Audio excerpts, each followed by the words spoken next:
All right, y'all, what's going on? Welcome back.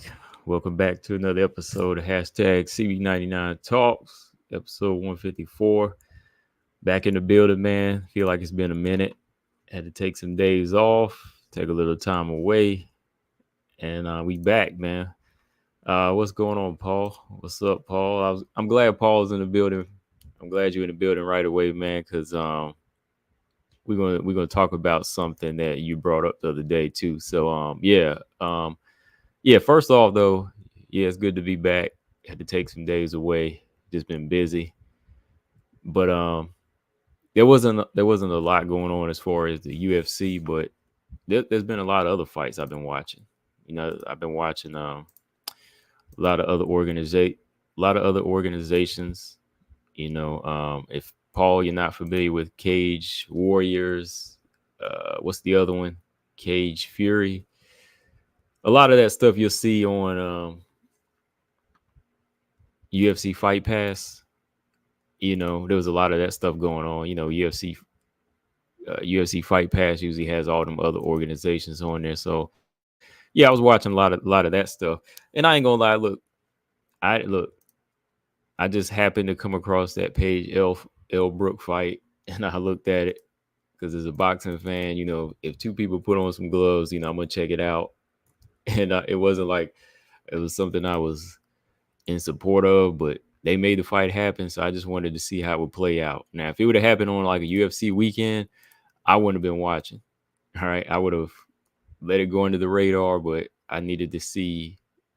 I didn't need to see, but I just wanted to see how that fight would turn out. So yeah, just a few things I want to talk about with y'all tonight. I want to talk, about the fights I watched.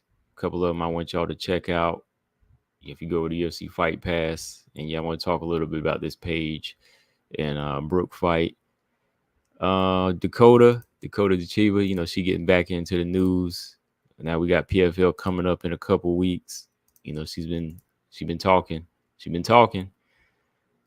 thinks she's on that level, and I think there's a lot of people that feel like she is on that level too. So yeah, I want to talk about Dakota a little bit, and I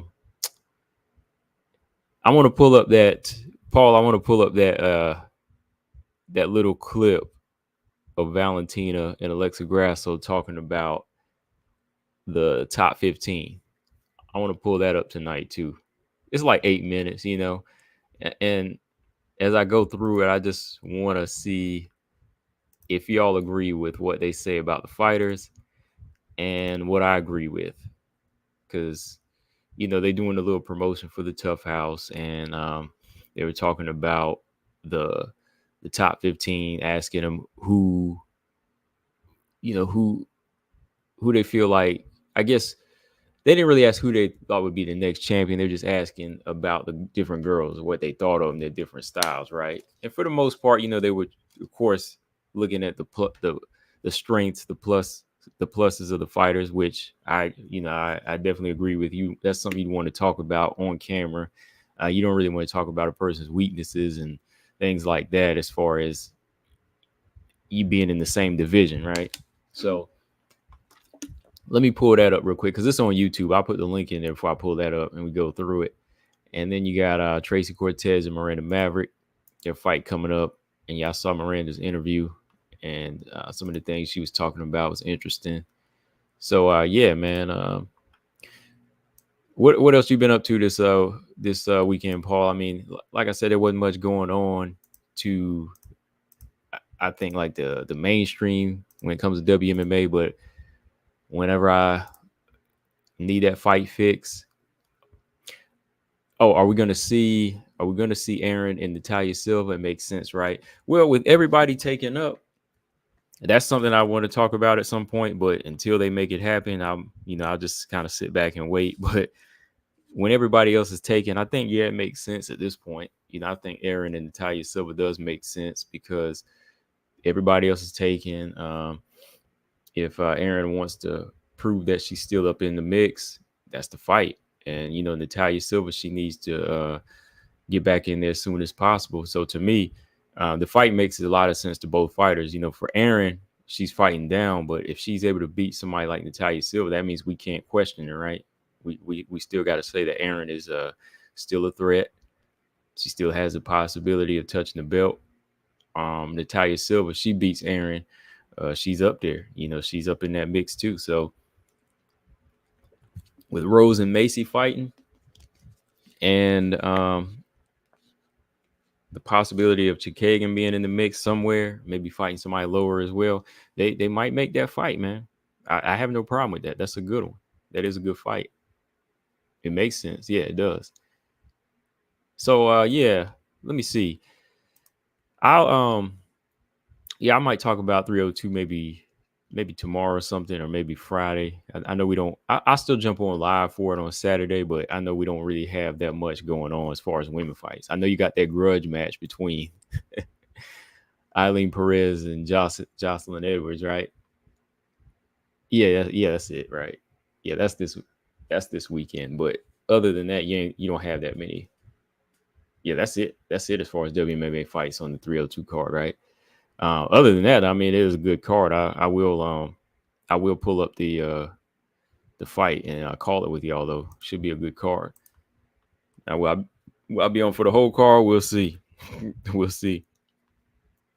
All right. So yeah, this weekend wasn't too bad. I do recommend going to UFC Fight Pass for some of y'all that don't. I know most of y'all wait till these fighters get to the UFC, and then y'all start asking me questions like, "Who's this? Who's this person right here? Have y'all heard of this person?" Well, I'm trying to help y'all out. This is where to go. This ain't the one place to go, but if you do your research, you want to find some women's fights. If you go to UFC Fight Pass, you're gonna find a lot of other organizations. What do you got? Cage Fury, Aries, LFA. There's a lot of them. There's a lot of them. Once you go over there, some of these I used to just see on YouTube sometimes too. If you just pull up YouTube and you find their lives, they'll put them on YouTube. Like if you look at their prelims, they'll be playing on the organization's YouTube channel. So that's pretty much what I was doing this weekend. I follow a lot of these fighters on Instagram, and I follow these organizations. So I was watching this Cage Fury 128, and what was the other one I said? Let me see. Let me pull this up here real quick. Cage Fury, and the other one was Cage Warriors. See, that's the thing. I be getting you be getting these things mixed up. Cage Warriors or Cage Fury. There's two of them. So let me see here. Hold on real quick. Let's see. Cage. No. You know what? There's Cage Titans. See, there's a whole bunch of them. See, there's a whole bunch of these organizations. There's Cage Titans. And then there's Cage Warriors. And then there's a Cage Fury. So it's easy to get them mixed up. But if you really want to just find like the schedule, you just go up, just go on the Fight Pass. If you have the app, whatever, you can pull them up there. What's up, Paul, Walter Bill? He said Natalia and Caitlin Seminara for sure. Yeah, that's a good fight too. Not a bad fight. Whoever you can get into the mix, man. Let's see. Yeah, because I follow this young lady. Okay, Cage. I watched Cage Titan 60. Well, hold on, Cage Warriors. But let's see, Cage Titan 65. I know I have to go back and check this one out. But Hillary Rose and Katie Perez was on this card. You see on this picture here. No, Katie Perez. Been following her for a while. I know she usually fights at atom weight. She's fought like Invicta, I think, or Combate. She was fighting this girl, Hillary Rose, at strawweight. And Hillary Rose, she's been fighting for a while now. She's been in the mixed martial arts world for a while, and seen her fight at strawweight. She's been in LFA for a while.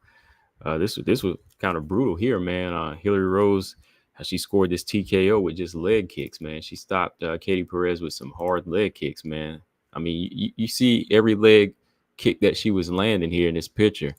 Look at how it was making her react, And I've seen Hillary Rose fight a few times. She's a dog. She's scrappy. I've seen her lose, but this girl ain't got no quit in her, and she hits hard. and these leg kicks right here were doing some serious damage, and they had to stop this fight. They had to stop this fight due to some bad leg kicks here on that left lead leg of my girl Katie Perez. But hopefully she, she trains up, gets durable, builds that strength up in them legs and comes back. What's up? El said what's up, Combo? Can we get some predictions for Louisville at some point? I have my tickets, but I feel those WMMA fights are gonna be duds. Which one? Oh, the Louisville card. I don't think. I think those should be some good ones. What's the Louisville card? I don't really I don't memorize these cards by cities. What only when they're by numbers I really keep up with them. But when you just say UFC Louisville, I don't know.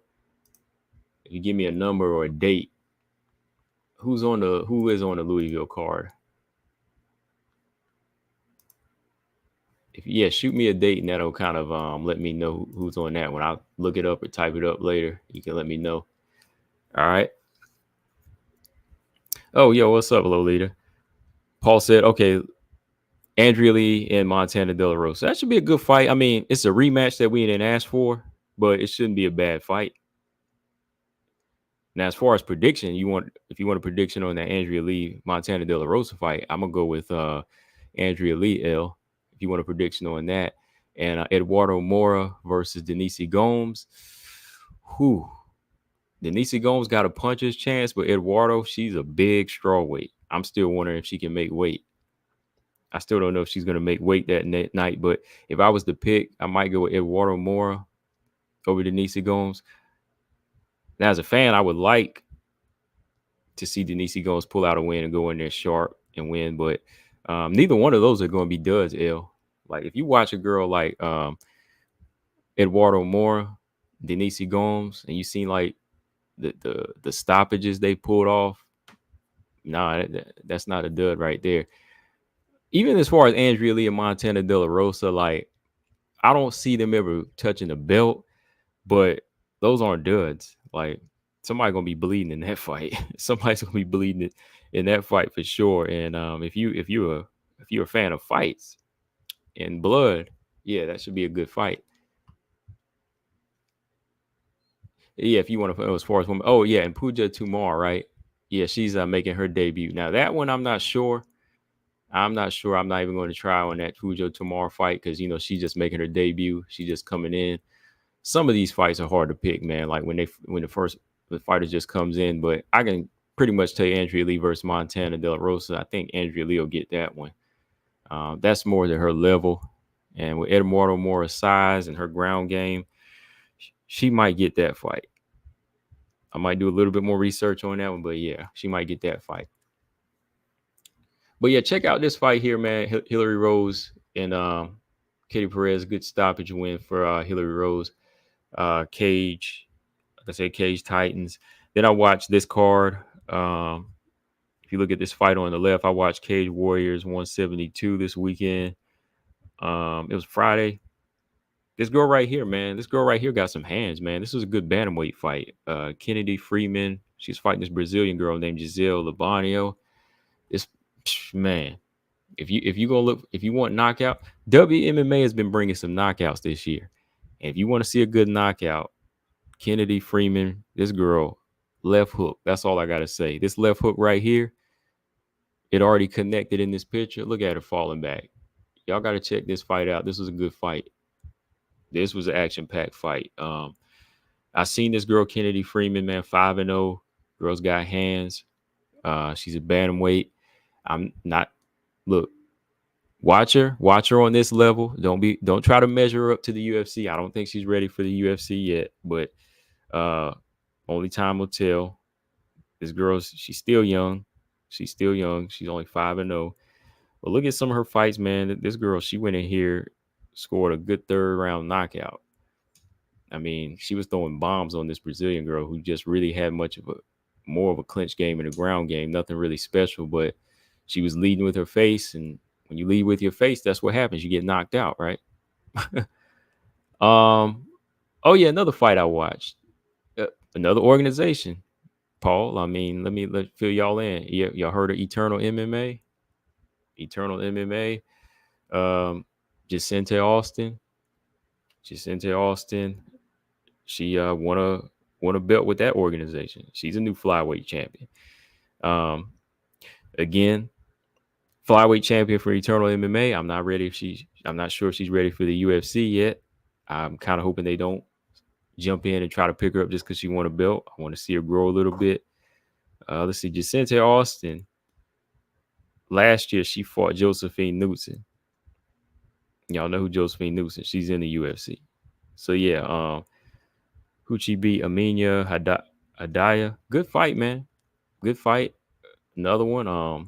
Jacente Austin. You know, she's got pressure. She's got striking and a ground game. The girl she was fighting, Hadaya, was mostly a striker. You know, it's kind of trying to fight her on the outside. Jacente Austin, I said she won just about every round in this fight, but she did get dropped in seconds, so that's something to look at. Defense is always a problem, you know, with some of these young ladies, but they got to grow.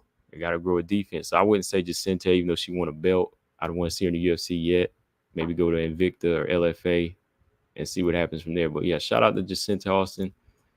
Won that flyweight belt from Eternal MMA. Gary Baldwin, what's up? He said Mora should win. That's how I kind of feel. I think with Mora's size, and I'm watching her build up her strike, and there's no reason she should go in there looking sorry and get knocked out by Denise Gomes. I mean, hey, anything can happen. I mean, when I look at Eduardo Moore, she's just so big for the division, you know. Elle said, true, you're right, especially since they're trying to keep their job. Exactly. They trying to keep their job, man. So whether or not Montana wins, I think she's going to do something to try to keep her job in there. You know, she's going to try to put on a fight of the night performance. Paul said, I'm probably going to drive to Louisville for those fights. All right. Okay, man. All right. He says, especially Denise Gomes in the fight with Lee versus Montana, they'll be good if you like the chick fights. Yeah, man. I've been thinking about that one day too. Like Invicta's in Kansas City. I'm thinking about flying there, maybe just driving down there. Invicta FC is supposed to be back later this month. Just in case you want to see some more WMMA. No, next month. Yeah, end of June, Invicta FC 55 is supposed to be back. Kansas City. I might drive. I need to go out there, man.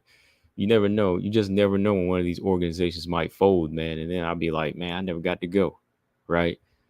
El said, hey, Paul, that's dope. The arena is very full yet. From what I can tell, it should be electric in there regardless. Oh, for sure. Yeah. I'm definitely always looking forward to some WMMA. El said, that's good, man. I'm glad you like, you know, I love it all. You know, when some people just feel like the women's fight. So where you go to the bathroom or something, I'll be like, y'all missing out. For everybody that went to the bathroom when Whaley and Joanna was fighting, hey, I feel sorry for you. Because that fight outshined Yoel Romero and Izzy that night. I'm sorry. Whaley and Joanna won me over that night more. They got more. I mean, look, I respect them, but I mean, as far as performance, they had me satisfied. Like, the card could have ended there. But people who didn't want to see that fight and got up, but then came back and watched Yoel and Izzy, y'all were complaining. Hey, I told y'all to watch that fight, man. I told y'all to watch. How Rigi should have won against Gomes too, though. She could have won, man. She could have won if she had not led with her face. Yeah. Lolita said Jocelyn Nunez. Jocelyn Nunez, yeah, she's a bantamweight to watch out for. She's one to watch. I want to see her and Patty might be a good fight. Her and Patty Kanza would be a good fight. Yeah, for sure. Okay, so yeah, I watched a few fights. Eternal MMA, Cage Titans, Cage Warriors. Go back and watch some of that stuff if y'all got UFC Fight Pass, or find some way to watch it. Any way you can watch it. Check out this girl though. Definitely be on the lookout for Kennedy Freeman. You know, we'll see what kind of push she gets. Kennedy Freeman is a hard puncher. And Jacente Austin. Yeah, check her out. All right. One other fight I watched this weekend. I'm sorry. Look, it wasn't a bad fight though. Look, like I said, credit it. look, I'm giving credit where credit is due. I didn't even know who Elle Brooke was. Of course, I know who Paige is, you know, and I heard Paige was making her boxing debut. All right. I heard Paige was making her boxing debut. I thought she was gonna be fighting like somebody legit. You know what I mean? Like I thought she was gonna be fighting like one of these up and comers, like some of the fighters that Katie Taylor's fought, you know, on the like a C or D fighter. You know what I mean? I thought she would fight like a C or D boxer like that. But this Elle Brooke, man, when I found out who she was, like I was like, uh-oh. Because when you look her up, man, you gonna know who she is. Like you'll really know who she is. I mean, yeah. Elle Brooke, like I typed her name in and I was like, uh-oh, okay, I know who she is now. And look, let's just say Elle Brooke is getting bruised up, but she wasn't fighting. All right. I'm gonna just put it that way for y'all. So be careful. Look, if you're at work and you looking up some of these fighters now, you got to be careful because you know they got like OnlyFans and if they got another job. It might not be work. It might not be work safe. Not saying I was looking at it work, but yeah, when I looked at Elle Brooke and I went to hit the images just to see who she was. I was gonna see who she had fought. I didn't see fights right away. So yeah, Gary Baldwin. Yeah, pretty much. That's what I'm saying. He says she's an adult acting correct. Yeah, in so many words. Yep. If you want to look her up, yeah, that's the first thing you'll see with Gary. Yeah. What's up, Zaman? That's what you're gonna see. So I thought at first Paige was gonna be fighting like I said, I thought Paige was gonna be fighting like a real fighter. But when I saw Elle Brooke training for this fight, look, I ain't mad at her, man. Like she was really throwing some punches. Like she didn't look like she wasn't throwing no little prissy punches, and she wasn't just throwing a little pity pat punches. And you know what? Something told me like I think Brooke might win this fight, or she might drop. That's why I said before this fight too, like, or even when the fight started, I was like, what if Elle Brooke drops Paige? Because the way she was sitting down on her punches, from what I seen in training, I was like a little nervous for Paige. I ain't gonna lie. Like, come on, we can't lie and say like Paige has been like Paige is a fighter, she's a warrior, but we can't really say she's like the best representative for like defending the honor of MMA, right? You know, just like when Teron Woodley went to fight with one of them Paul brothers, I don't know which one, and he gets knocked out. It ain't like he gonna represent MMA or represent strikers, right? Like Teron Woodley's a wrestler. You know, he ain't gonna be representing somebody with good hands. And Paige will go in there and show that she's a warrior. You know, Paige is gonna go in there and show that she's a warrior, and I don't knock her for that. Like, she want to fight, go ahead. You know, but I don't think Paige is gonna. I didn't say, oh, Paige is gonna go in there and thrash this girl, especially after seeing Elle Brooke hitting them mitts and training. I was like, she's really sitting down on her punches. And yeah, when this fight started, man, she was throwing leather on Paige, and Paige might have threw more shots in this fight, but Paige was getting hit clean over and over with the right hand. Lolita said Elle Brooke was throwing. Yeah, she was throwing. Elle Brooke was throwing and landing. You know, I ain't mad at her. Like, she was throwing some nice, clean punches. And I'm not one to take away from somebody when they turn it over a pretty punch. Hey, whether they're a YouTuber or not, like, I don't watch the Paul brothers fight or anything, but I saw her fighting and she was throwing and landing. Yeah, Gary said Paige's boxing hasn't improved at all. Not at all, man. Like, that's why I kind of saw her losing, where I saw her getting knocked down. And lo and behold, man, first round, this right hand right here, she kept eating over and over, and boom, she went down. And she was a little shocked. Like, I think she was a little humiliated, which, hey, she'd been there before, so I didn't think she was going to quit. She got back up, and these two were scrapping. Yeah, Gary. She did well. Like, Elle was fighting like somebody that was fighting that has a belt. You know, she was fighting hard. Like she was really in there. She wasn't trying to look pretty or nothing. She was actually fighting like somebody that was learning how to box, and Paige wasn't ready for that. Paige was not ready for that. Todd, what's up? He said combo forever. What's up? Appreciate that, man. He said Paige won that fight. I don't know if she won that fight. I agree on the draw. I thought I gave Paige 3 rounds, but with that 10-8 round, that's a draw, right? That's a 5-round fight, right? Let me add it up right now. Okay, so Elle Brooke won the first round. That's 10-8.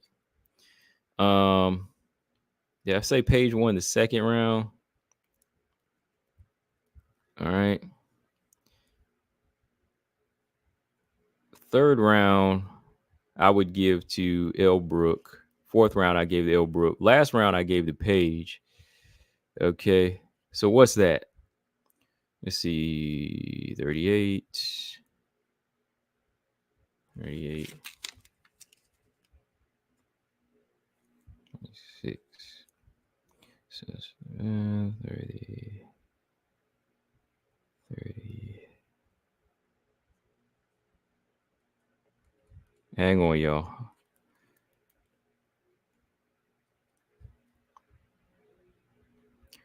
Let me see. 28.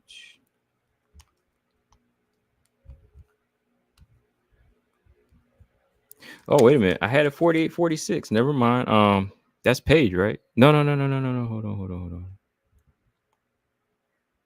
Because that's L right there. Well, I had L win in the fight. Guess I had L win in the fight. Wait. Hold on. My bad. Hold on. I was writing it down wrong. Zama said that 1-2 was crisp. It was crisp, man. And she kept hitting Paige with that right hand throughout the fight, too. 38-37. Okay. Zama said most likely Brooke had some athletic background. Yeah, she probably did. Maybe soccer or something like that. Soccer, because them girls got an attitude too, man. Rugby girls and soccer girls, they like to fight.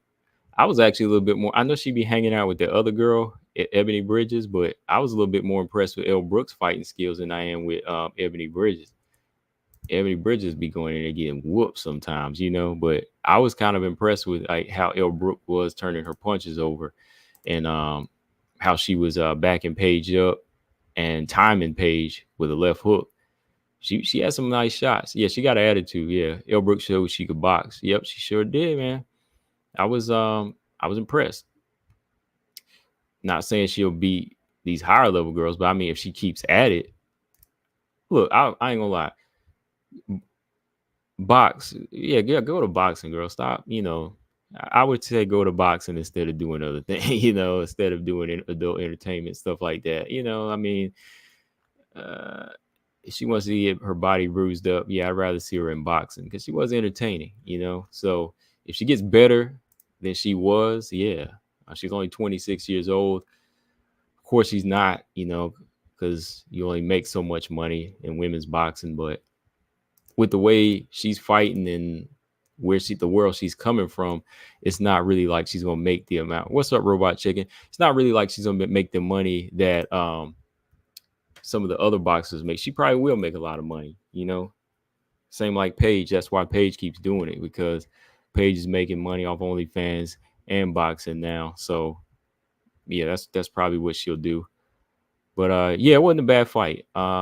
Going by my scoring, I mean, I'm looking at it again.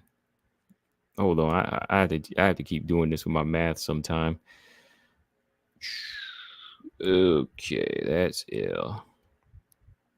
Other round, I gave this round to Paige. Then I gave this round to L. Yep. Third round I gave to L. Okay. This round I gave to Paige. Okay.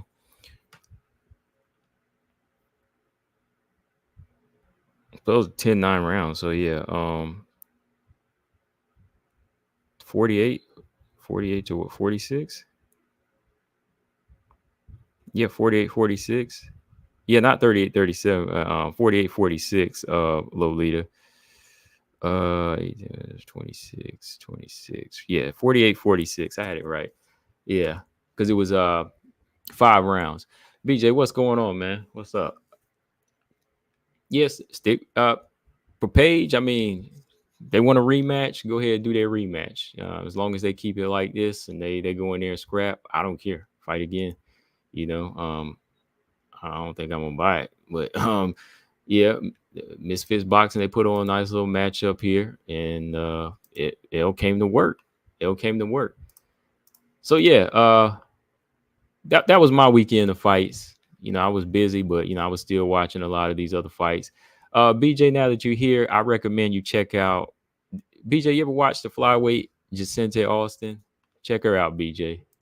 She just fought Eternal MMA. Check out Jacente Austin. Check out this bantamweight named Kennedy Freeman. This girl got a good knockout this weekend, BJ. That was in Cage Warriors. Yeah, check those out. Okay. All right. So since you're here too, BJ, Paul, you're here. Let's jump to the next one here, man. I want to pull up that little top 15 clip from Valentina, and we're gonna watch it here. All right. Oh yeah, real quick though. Before we do that, Paul, you still in the building, right? Let me make sure, Paul, you still in the building, because we about to pull up this clip here in a minute. Robot said, okay, hold on, BJ. I'm gonna pull it up in a minute, but I gotta fill some people in that didn't know this. Jennifer Maya, y'all know Jennifer Maya's back in Invicta, right? That was something that happened over the past couple of days that I was out, or it might have happened a week before, but I was out busy. Yeah, y'all know Jennifer Maya's going back to Invicta FC, right? And I want to kind of give my take on that. I think Jennifer Maya going back to Invicta, hey, it's like 3 weeks ago, I think, maybe like 2-3 weeks ago. But I think, look, if she still want to fight, that's a good place for her to go. I think it's good for not just her, but it's good for the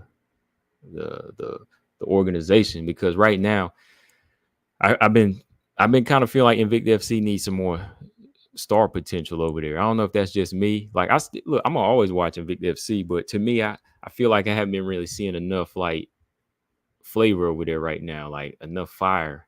Like I think maybe Jennifer Maya going back over there help bring some more fans back over, and some bring some of the Brazilian heads back up in there to start watching Invicta FC. They still need some more raw talent over there, but I think right now it's going to help bringing her over for the organization, but definitely for her to stay sharp. And maybe if she wins, maybe she'll go mess around with PFL. But I hope not.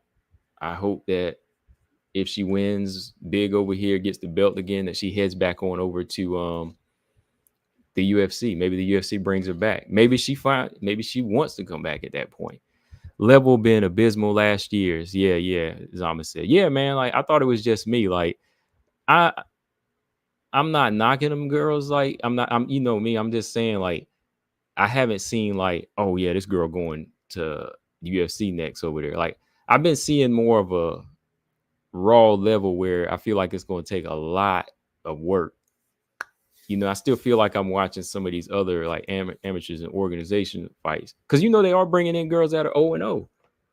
They're bringing in some green fighters. That's why I haven't really seen anybody that that stands out right now. Have some good atomweight fights, but even then, it's just feels like they need some more. I know they just signed the other Deep Jewels champion.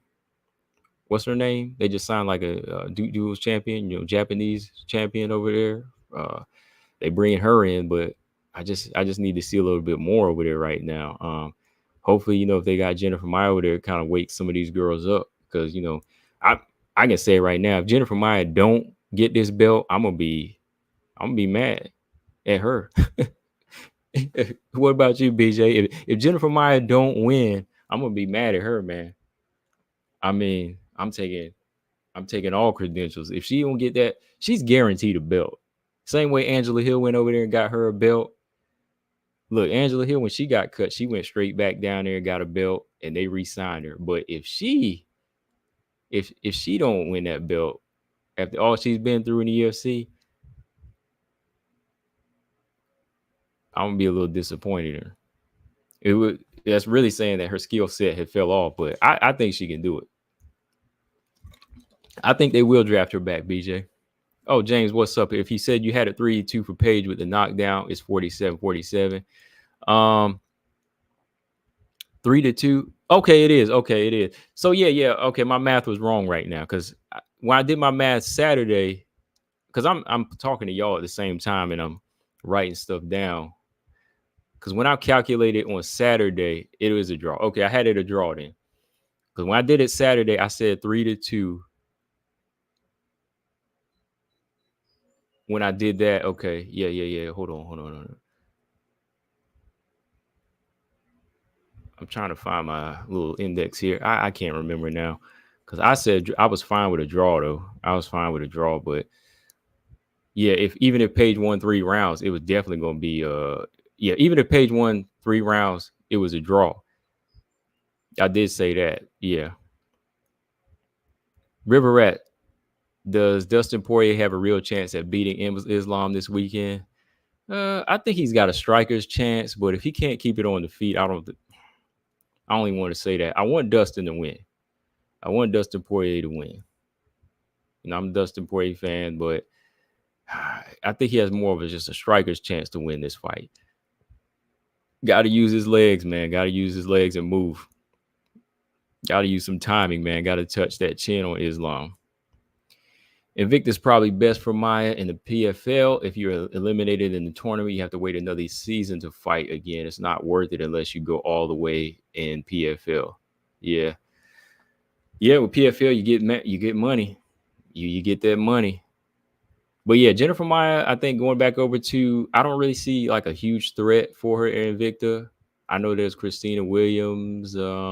She's a good fighter, but I don't think she really stands up to Jennifer Maya like that. I can't really think of some of the names right now where they're in their flyweight division, but I don't really see a lot of them girls, being like trouble for Jennifer Maya. But yeah, her going back over there, that's good. She'll be able to stay sharp, maybe get in a couple fights, then maybe go straight for a belt. Oh yeah, in other news, Talita Bernardo and Olga Rubin, they about to fight. That's a bantamweight championship fight coming up. So yeah. The problem is Islam got better footwork. You say you got better footwork? Yeah. Footwork on a pressure fighter and wrestler is gonna be dangerous for Dustin, man. But I don't know, man. I don't know about I don't Justin's chances, man. I don't know about his chances. Okay, so yeah, y'all here. Yeah, let's watch this little thing, man. It's only 8 minutes. I'm gonna put the link here for y'all. Okay, BJ. BJ said pull it up. Paul said to pull it up. There's a link if y'all want to watch this with me. I'm gonna click on it here in a minute. Let me know when y'all ready. We're gonna just look at what Valentina Grasso had to say about the top 15. Let's see if y'all agree. Let's see if we agree on what they say. And like I said before the show started, Grasso, Shevchenko, they're pretty much talking about the strengths of these fighters. They're not really going to be going in and really breaking them down like that. Just what they see that's strong in them. And I just want to see if I agree, y'all agree. Because they ain't going to give away weaknesses like that when they fighting these fighters. They're in the same division. So what they see as far as a weakness, they ain't going to talk about that yet. Okay. They ain't going to be talking about that with us. But let's see about these strengths in these fighters. Okay. So if you want to look, there's the link. Because I know Paul had asked me if I watched that the other day. And I said, okay, let me check it out. Let's see what's up. So you got Alexa Grasso, Valentina, analyze the top 15. Add. Start this thing. Okay.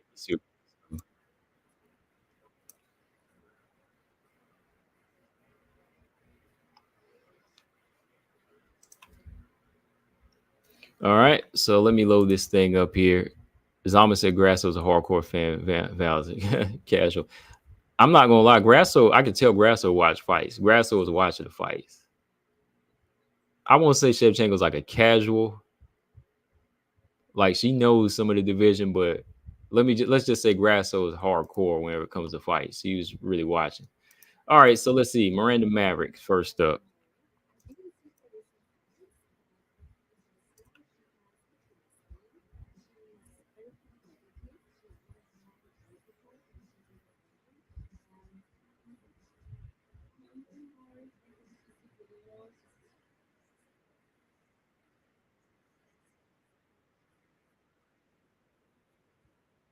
All right, Miranda Maverick. This was, I guess, whenever she was still top 15.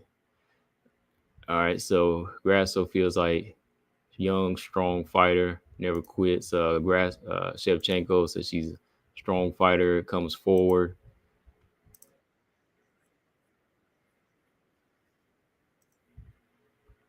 All right, so yeah, I think with Miranda, I think she's a fighter that definitely has still a lot of work to do to be able to compare with some of the girls in the top 5 and top 10. But I see her doing a little bit of everything. You know, it's harder to compete with some of these bigger, stronger girls for her in the division. So I think it's just on her to have to work harder, and that's how it is with some of these girls. You got to work hard. You got to work harder, and you got to really craft a style for your physique and your size. She's been improving in her striking, even her long striking. Even with her being the shorter fighter, you see her making some improvements there. Yeah, and she's always got the ground game. But yeah, being up against some of these bigger grapplers, Miranda's definitely gonna have to improve in her, as far as her striking and really sitting down on punches to hurt girls. Like fighting bigger grapplers, you're gonna have to turn into a striker that night.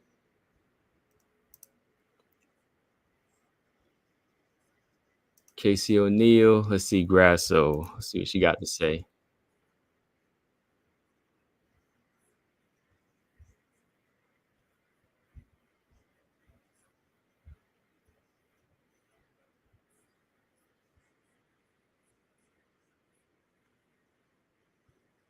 All right, Casey O'Neill. All right, Grasso. Grasso. I think is a hardcore fan. Yeah, I definitely think she's a hardcore fan. She kind of pinned it more on Casey O'Neill. I think she said that she's more of a ground fighter.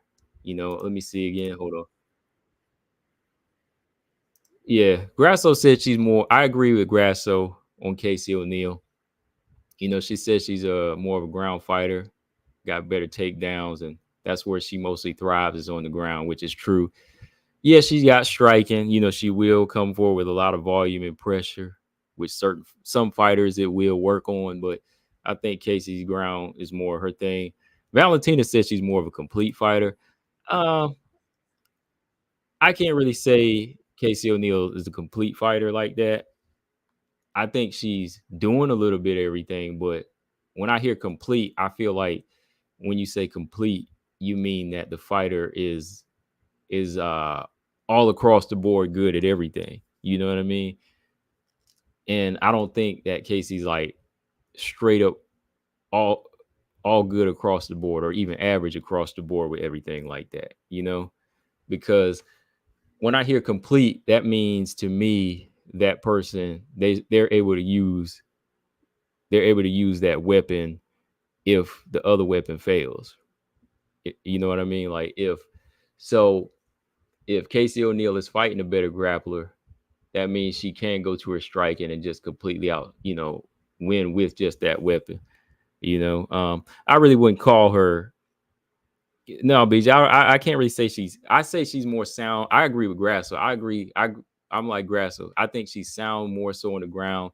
That's where she's dangerous and that's where she thrives. I don't think she's sound on the feet. I don't think she's sound on the feet because her defense is lacking and she takes too many punches. And I don't think she extends it all the way out. I think she just is too set up to get hit. I can't say she's complete like Valentina says. Like, no, not complete. maybe when she's able to thrive more in that stand-up game a little bit better. Like if you look at Grasso now, Grasso is complete. Grasso's boxer, Grasso finishes on the feet. That's complete because I think now Grasso, she can actually jump back and forth to different realms, but it's tested on a higher level. But Casey O'Neill still haven't really been tested like that to make me say, oh yeah, she complete like that. So I agree with Grasso on that about Casey O'Neill. That's just me. You say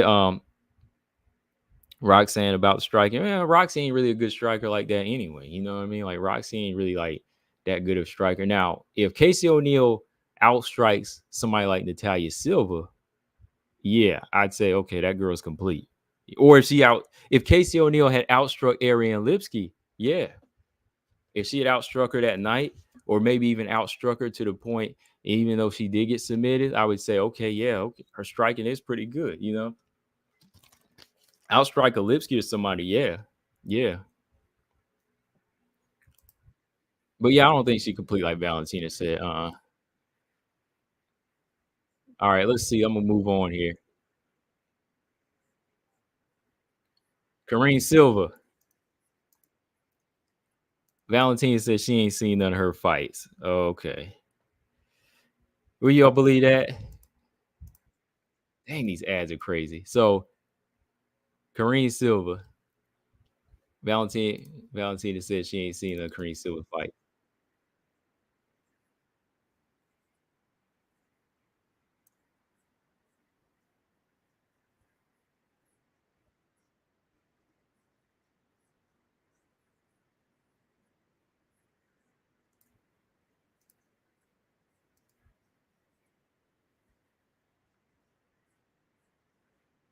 Hold on.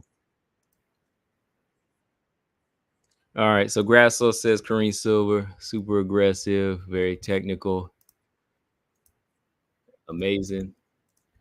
All right. So yeah, Grasso giving some credit. She's seeing what she's able to do. Valentina said only by the name Silva, with her being a Brazilian, she knows she's probably thriving in jujitsu. Valentina knows she's seen that girl fight. Valentina knows she's seen her fight. She said as soon as she knew she was a Silva, she had that jujitsu. Come on, man. But yeah, I agree. I agree on this one. See, Zaman, even Grasso can see this. Technical, aggressive, talented. I see that in Kareem Silva. I wouldn't even say like BJ. I wouldn't even say like I won't even say like Kareem Silva's a bit closer to being complete than Casey O'Neill. I say that, but I wouldn't say like she's fully complete yet. Like I think her striking is getting better, but I still need to see maybe a couple more things from her hands. And then maybe I'll say, okay, yeah, this girl is on her way to being complete. Like her ground game, her jujitsu, yeah, no doubt, she's strong there. She's Korean strong. She's thriving there. And as long as she has that and some of the basics with her hands, I think Korean Silva's going to be in that pool pretty soon. The top 6, 7, 5. She 5, 7, 6, 5. She can be moving up quick. But yeah, Valentina didn't have much to say. She said, "Hey, I bet she does jujitsu." That's all she could say about Kareem Silva, huh? All right, listen. Arian Lipsky.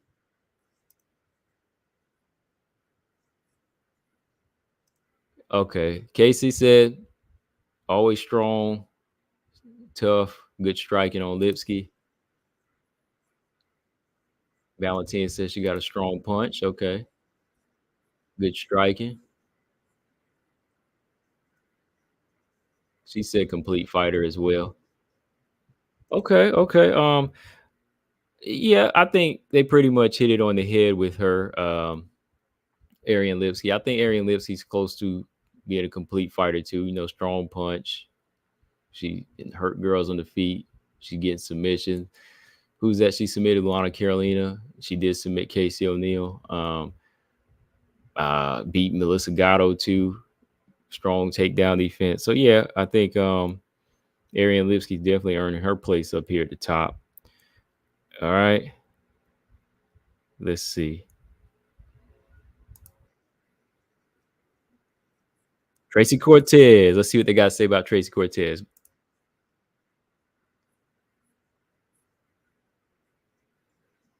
Valentina had much to say about Tracy Cortez. She just said specializes in wrestling and a good fighter. I agree with that. I mean, pretty much wrestling. Let's see what Grasso has to say.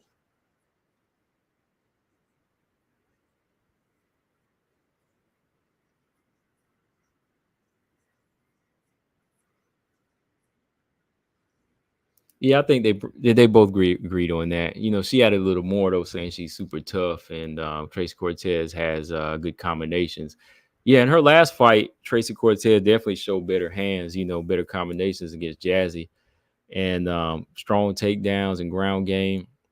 Valentina said the wrestling, yeah. So yeah, that's something that Miranda Maverick, you know, being a realist, look, got to watch out for. Like Tracy Cortez might not look spectacular. I know you said that right, BJ. Like Tracy Cortez might not look spectacular. She might not do everything, but she be winning, man. And there's still something dangerous about her. Like she might she might not be dangerous like Karine Silva as far as submitting you, but her wrestling, man, like Tracy Cortez ground control is solid. You know, her ground control is solid. Like I can't really just say no, like she just like a pretty type of girl either. Like I know that's what a lot of simps be looking at, but I think Tracy Cortez can still fight.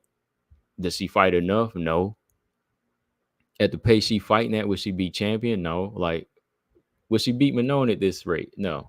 But she'll still beat a lot of other girls right now. But I think that Trace Cortez is a tough fighter. You know, I think her wrestling is pretty good. BJ said Cortez hands aren't better than Casey O'Neal's. Um, them hands look good against Jasmine, but mm, I don't know. I don't know. When we talking just strictly hands, I don't know. I don't know. Okay, maybe BJ. I don't know. Volume wise, I'd say yeah, Casey O'Neal does throw more punches. Let me look at how they throw their punch. I'm gonna watch some Cortez fights, BJ and Casey O'Neal, and I'm gonna get back to you on that before I strictly agree on that. All right. Robot Chick said Grasso is more dialed into the division. That's great to see as a champion. Yeah, Grasso is dialed in. She dialed in like us. Vivian Arujo, let's see.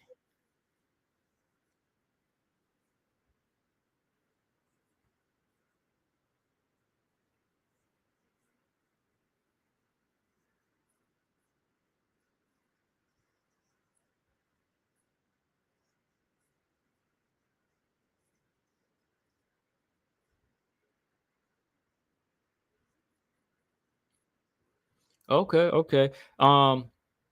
Yeah, I can tell. Yeah, like Grass will be watching them fights like me, you know, and something just like fans, you know, when you just be looking at the research, like Vivian Arujo, she knows she's a black belt. Uh, black belt to BJJ says she goes for the submissions. I do agree with Valentina a little bit more because Valentina said even though she is a black belt or even though she is Brazilian, um, she mostly goes for striking, and I think that's true. Like Vivian Arujo is mostly she does go for striking more. She does go in as a striker more. I think we can all agree about that. Like she's more of a she's more of a striker, puncher, explosive type of puncher. Not even the most technical striker, but Vivian Arujo likes to throw hands more and throw kicks more than I think go for submissions. Like she's gotten some groundwork here and there, but I've never really seen her like so far as to turn completely like submission artist, Vivian Arujo. And maybe that might be her downfall. Like with her being a black belt, maybe she needs to be more of a grappler at times. Maybe we could have seen Vivian Arujo submit more people if she started to take more people down, right? Because sometimes I still think Vivian Arujo, her timing and her fundamentals or her striking kind of leaves her open, and she depends too much on power. Because you see Ebos drop her, and you see Grasso outbox her, you know. So yeah, I kind of agree with them on what they've seen though, in that Aru hasn't shown to be that good of a grappler. Yeah, that's why I disagree with Grasso on that, BJ, when she says she goes mostly for submissions. Nah, like Arujo mostly going for knockout, and she hadn't even got that many of those, you know. She mostly will go for just strikes, you know. Yeah. All right, let's keep it going. Yeah, man, the boss. Yeah, man, the boss. Let's see.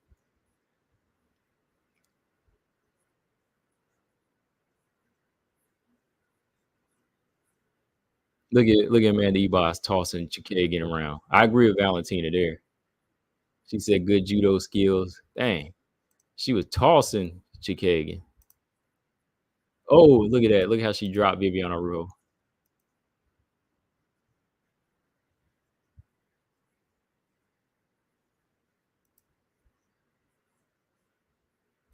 Look at her knock Luana Pinheiro out. Wow. I think that's the one thing I can rebound the line with both of them. On Amanda Ebos. Amanda Ebos, yeah. Warrior. That girl will take a fight to you. Amanda Ebos is Amanda Ebos is probably like if they had like a BMF belt for flyweight or just a straight up G, I would say Amanda Ebos because Amanda Ebos is trying to hold two divisions down. That girl never quits. Like you got to finish her to beat her. Gave Rose a good fight. Even in the Macy Barber fight, she left her mark on Macy Barber. Some can argue she beat Chikagan. I mean, she dropped Viviana Rujo and beat her, right? She knocked out old girl Luana Pinheiro with that kick. And I mean, she's like a Street Fighter character, like she got that crazy personality like Stan Fairtex. And then she got them wild finishes, which when she getting finished or she finishing somebody, you know what I mean? Like she's got that exciting style. So Ebos, even though I don't know if she'll ever touch the belt, that's one thing I'll say. Look, I'll be honest, Amanda Ebos might never touch that belt, but I think she got a place at either flyweight or straw. She got a place in WMMA. BJ said Ebos versus Andrade for BMF. Yeah. Which weight? 115 or 125? I tell you right now, somebody get knocked out.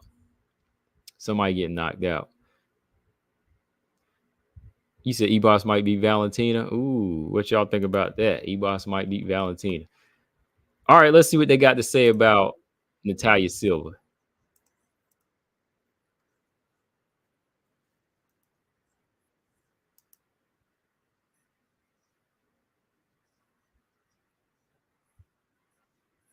Man, Grasso said Natalia Silva's got good kicks. Yeah, good taekwondo artist. That's what I added. But she said she had good kicks. She's strong.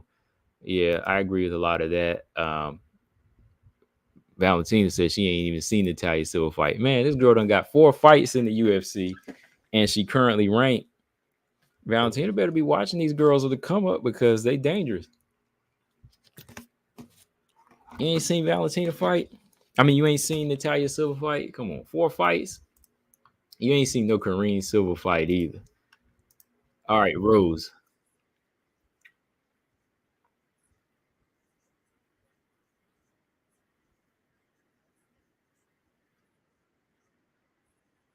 All right, complete fighter, Rose. That's what Valentina said.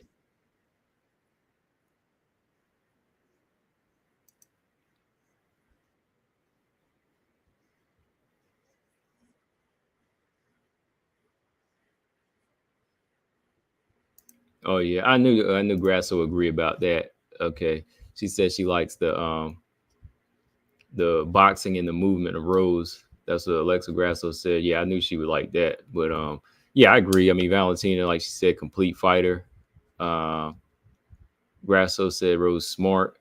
Um, yeah, I agree with all those things. Champion at 115, yeah, but I don't know if she'll be champion at 125. But I don't know everything. Anything's possible, but I just see Grasso. Even now, I see Grasso. If she ever got in a fight with Rose, I think Grasso would win that fight. I think Grasso kind of grown into this division. All right, Caitlin Seminar. Yeah, I agree with Grasso. Long kicks, long fighter, long strikes.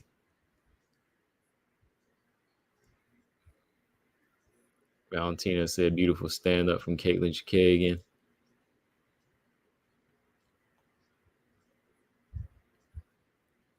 All right, yeah, Chikagan, good style. I like her style. You know, yeah, long striker. She be making girls look bad. Like she don't be knocking girls out, but she making girls look bad. So I agree with both of them on that. Let's see Andrade.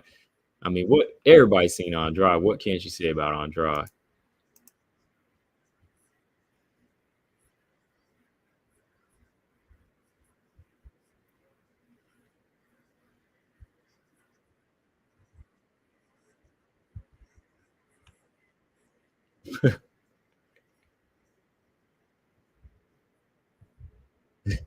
Yeah, I mean, I like how Grasso put it. Girl, always super tough. Girl hit super hard. She's a beast, always coming forward. I mean, yeah, that's her downfall, right? That's Andrade's downfall. She a super beast, hits hard and always coming forward. But hey, it makes for entertainment. She like Ebos. Um, yeah, strong submission, strong ground game. Like not really ground game. I don't agree with that what Valentina said, but yeah, mostly just a puncher now. But it is impressive. It's impressive, man. Andrade's fought in three weight divisions. Like before she hit 30 years old, right? She was fighting at 135, 115, 125. So yeah, Andrade has earned that nickname as a female BMF. Macy Barber.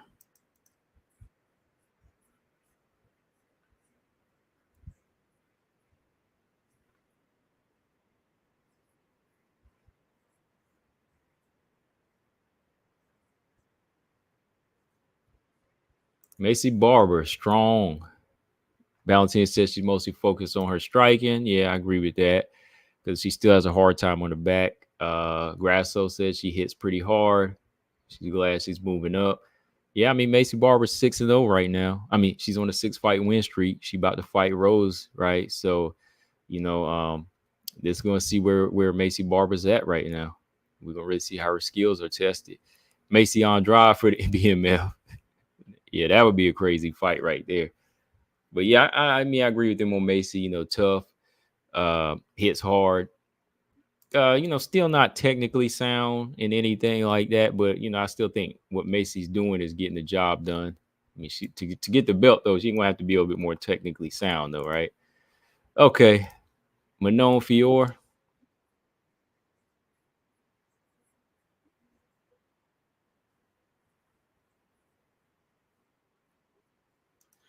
Yeah, Grasso be hitting it on the head, man. Grasso, she said she watching. See, I can see Grasso watching because she said the first thing she said about Manon is she a southpaw. She good with her kickboxing, which is mostly karate, but she pinpointing things. She looking at the stance too. She sees she is southpaw, and she's looking at how big she is for the division, how strong she is. Let's see what Valentina said.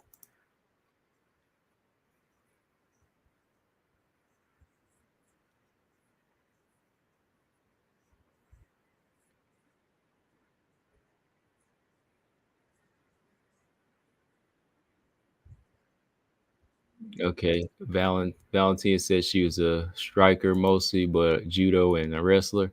Well, I'd say Manon more working on like grappling and wrestling, but not really judo like that. You don't really see that too much in there. I can tell. Yeah, I can tell. Grasso been looking. Right. I can tell. Yeah, yeah. I can tell Grasso's been watching more on. She's been keeping up with these fighters in the division a little bit more. Let's see. They said Manon is the biggest in the division, and that too. Yeah, that's the one thing they noticed. They both agreed on Grasso and Valentina both know that she's big. Yeah, yeah, Zombies. Yeah, she has judo background, but I don't really, you don't really see her use it too much here in MMA. So I would consider her mostly using her karate and her striking more here. I know, and then I would say even like her grappling more because she did step up her game and get the brown belt in jujitsu. At the Williams, okay. You know what? I didn't know Chikagan missed weight when she fought Manon, did she? Did y'all know that?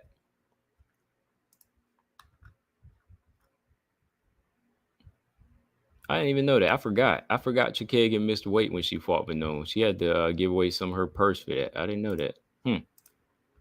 I mean, maybe I did. Maybe I forgot. Because that would have been some of the news when we talk about the weigh-ins. I forget. Yeah, yeah, Beach. I guess I forgot that night because we had to been talking about it. Maybe I said it in the video, but I'm glad I recorded this stuff. 'Cause sometimes you forget it. Yeah, yeah, and Manonia being the biggest fighter. Yeah, her, Montana, Stoyarenko were the biggest. I don't know. Andrea Lee's big too, though. Andrea Lee. Just look at her. She look a little long and slim, but she's kind of big too. That's why I can't really believe how Andrea Lee hasn't been able to use her size. To me, like Andrea Lee has like a good. She ain't too. Andrea Lee ain't too big and she ain't too small. Like Andrea Lee had the perfect size when I see like as far as weight cuts and everything for 125, man. Just kind of went to waste. All right, let's look. Aaron Blanchfield.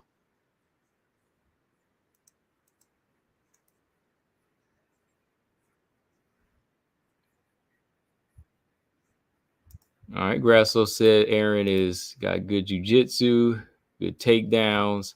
I say Aaron's takedowns okay, but she says she's improving in every fight with her striking, which I agree with. Like, I think every fight her striking has gotten better. Um, it's gotten better than it was, like in her first fight. It just wasn't enough to beat Manon. I don't know if it'll be enough to beat Natalia Silva, but with how Aaron uses her striking in her fights against some of these other opponents, it should help her get closer inside for more takedowns. She starts to really put that wrestling together as well. Even her stance, she needs to maybe switch it up a little bit when she's coming forward like that.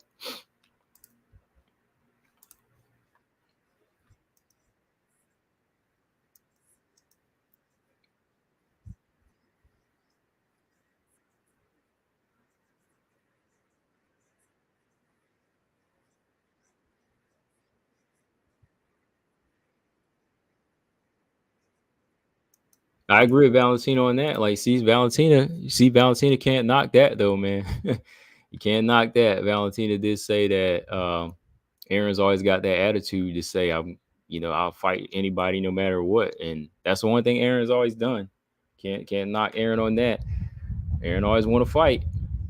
Young, strong, and she's still learning. They both agree on that. All right. And that's the end of the division, really. What they got to say about each other.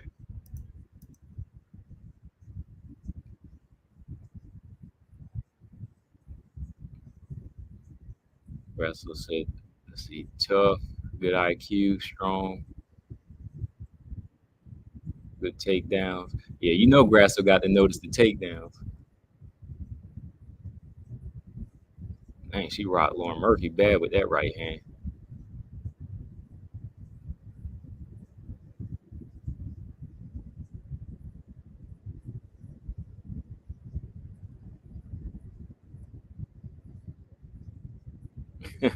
I knew Valentina was going to throw that in. She was like, in her last fight, unfortunately, we got to deal with these judges, which, okay, I feel like she won, but hey, right now, man, I think Val just got to show up she got to show up, man. You can't go to the decision here. You got to come strong with it. Might have to switch the styles up.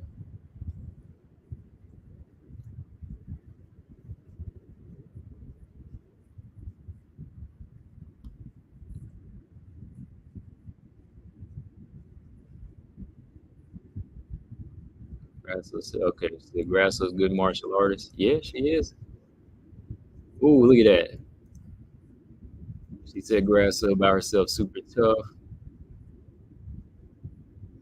Ooh, look at that right hand. Valentina robot. I'm sorry.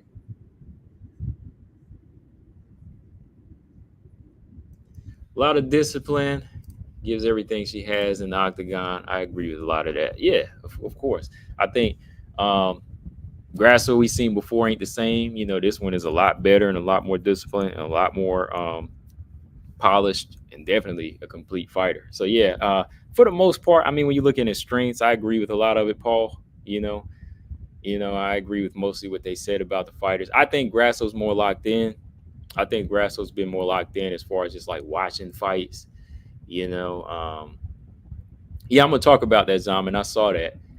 She didn't look too confident, but I mean, she probably just said it because Ariel Hawani want to start something. But I heard it there, and I kind of laughed.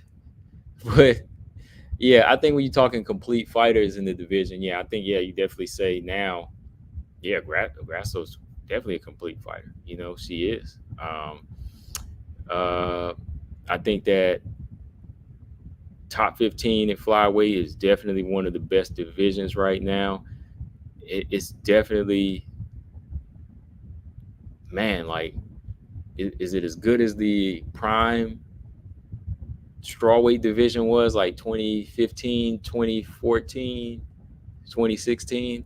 I think it is, man. Like, because you see these girls having to fight, like, they always have to fight somebody to get a little bit higher. Like, you just can't go on like a 2-fight win streak and say, okay, this person's ready because there's nobody else. Like, nah, there's always somebody you have to fight to get closer because somebody else is in line, you know?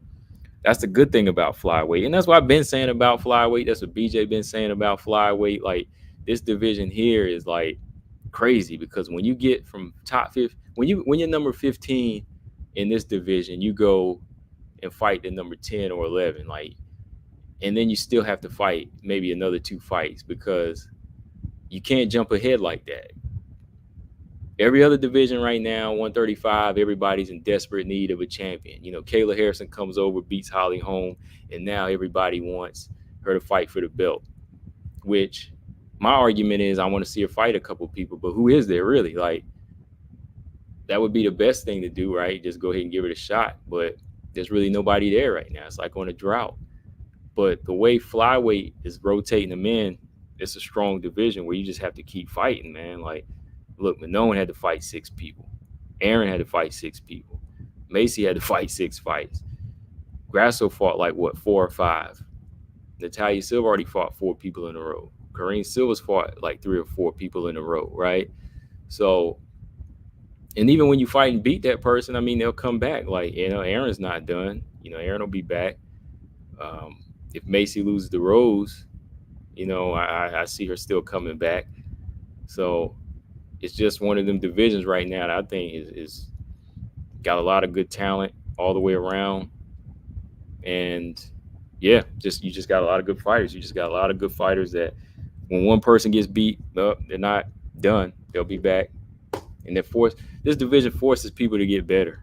It forces people to get better, you know? So yeah. Yeah. Robot said flyweight hands down is better right now. Strawweight back in the day is unmatched though. Look at all the champions were made. Yeah, it was definitely a good division. You know, Joanna, Rose, Carla, Whaley. You had a lot of people that touched that belt. You know, everybody was that was touching that belt had a really good style and, you know, made a good fight. So yeah, that's still one of my favorites. So, but this division right here, you know, is something we haven't seen in a while. It's 10 years, right? 2014, when that division was made. Yeah, that was there was really no division like that. Because I used to watch I think even when Ronda was around, I was still watching strawweight. I was watching strawweight more. Thanks, Todd Johnson. He said channel's legit. Thanks. I still like, you know, I would like watching bantamweight, but I think my mind was more on strawweight even back then. Even whenever Ronda was there, I was actually watching having more fun watching Joanna, Rose, Claudia, and all of them fight a little bit more.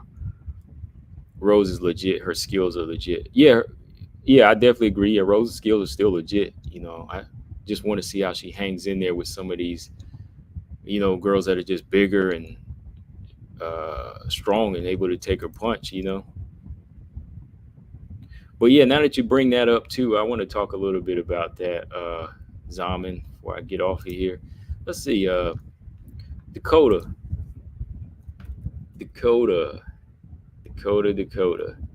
Let's see if I can find that. I don't want to watch the interview. I just want to see the text here. I know Natalia, not Natalia Silva, but Tyler Santos has responded. Oh yeah, here it is. Yeah, Dakota Ditcheva, however you want to pronounce it, however you said she pronounces it. Lolita said Rose versus Macy prediction. Not yet. I don't have my prediction ready yet. All right, let's see. Okay, Dakota Ditcheva might be the future of the flyweight division, but if you ask her, she's the present. Look, okay, here's what she said. I could have the title if I went there. Yeah, I could beat Grasso and Valentina. I definitely think I'd be up there.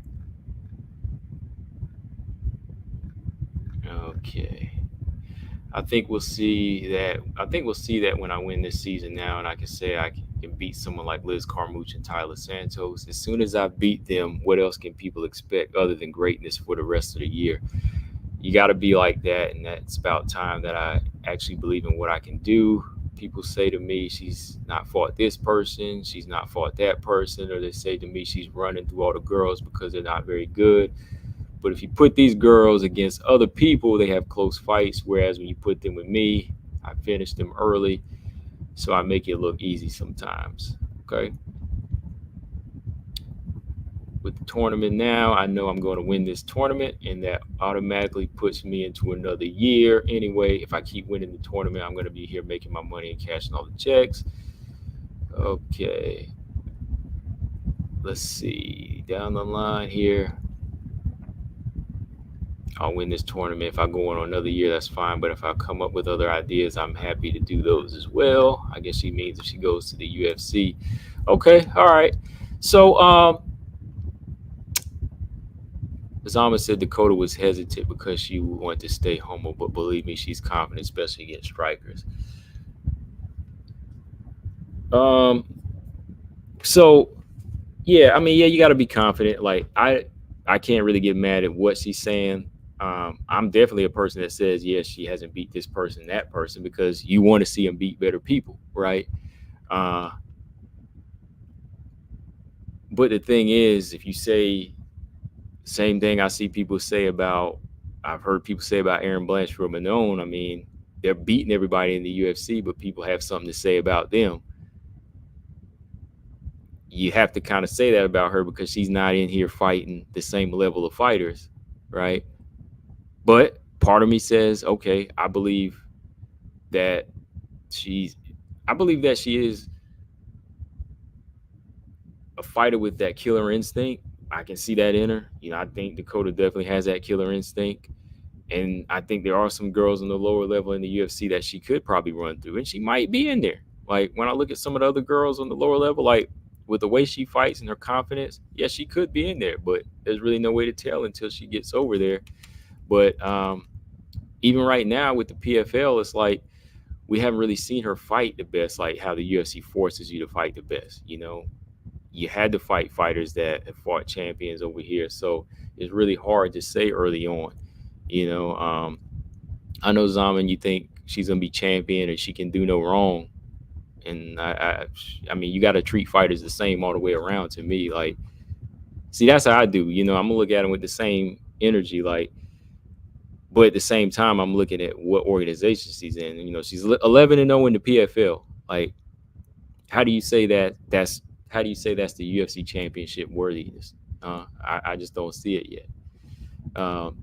She probably could be, like I said, with her striking IQ and how committed she is to it. Joanna believes in her, right? Joanna believes in her style, so maybe she will have some of that takedown defense or some of those jewels that Joanna's helping her with now. She trains with her, but the only way you can see it is when that person's over there.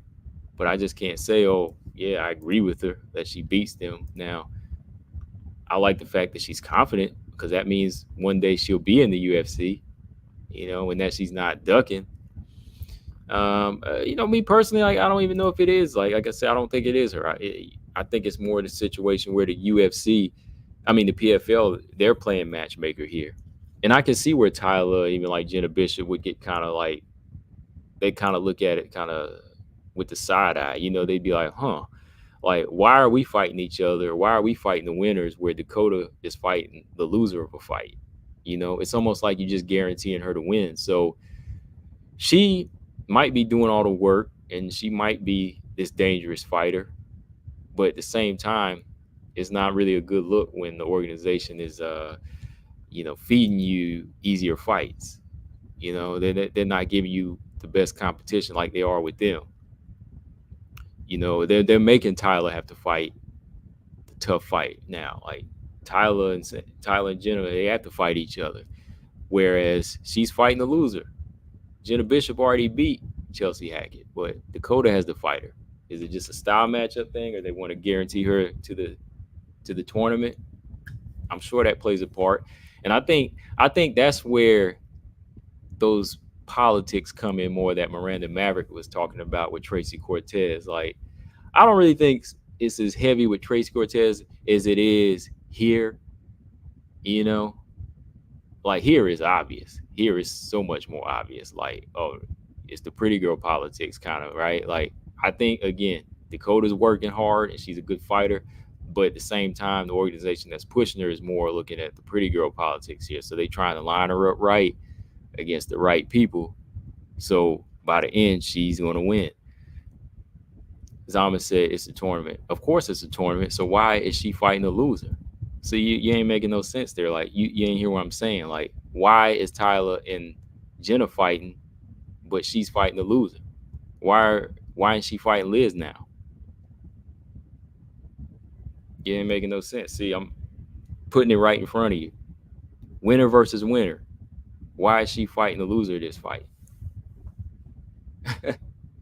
Todd said Kama Rose is dangerous and she isn't an easy fight. So right now you can't really say, oh, she's a future champ, she's gonna do this and that when she hasn't proven it. Because it's just right there in front of your face. It's just right there in front of your face. That's why, yeah, I like her confidence when she says that. I can go over there and beat him. I definitely don't want to hear her saying, oh, I don't know if I want to go to the UFC. I want to see her in the UFC one day, you know. But if people kind of run with that and just say, oh, she don't have to do the work, we're going to throw her in there at number 6 and number 5 like we did Kayla Harrison, then no. I might want to see that. She got to work her way up there to UFC just as well. Robot Chicken said winners should fight winners is fixed. That's what I'm saying. Like, that's the obvious part. You know what I mean? Like,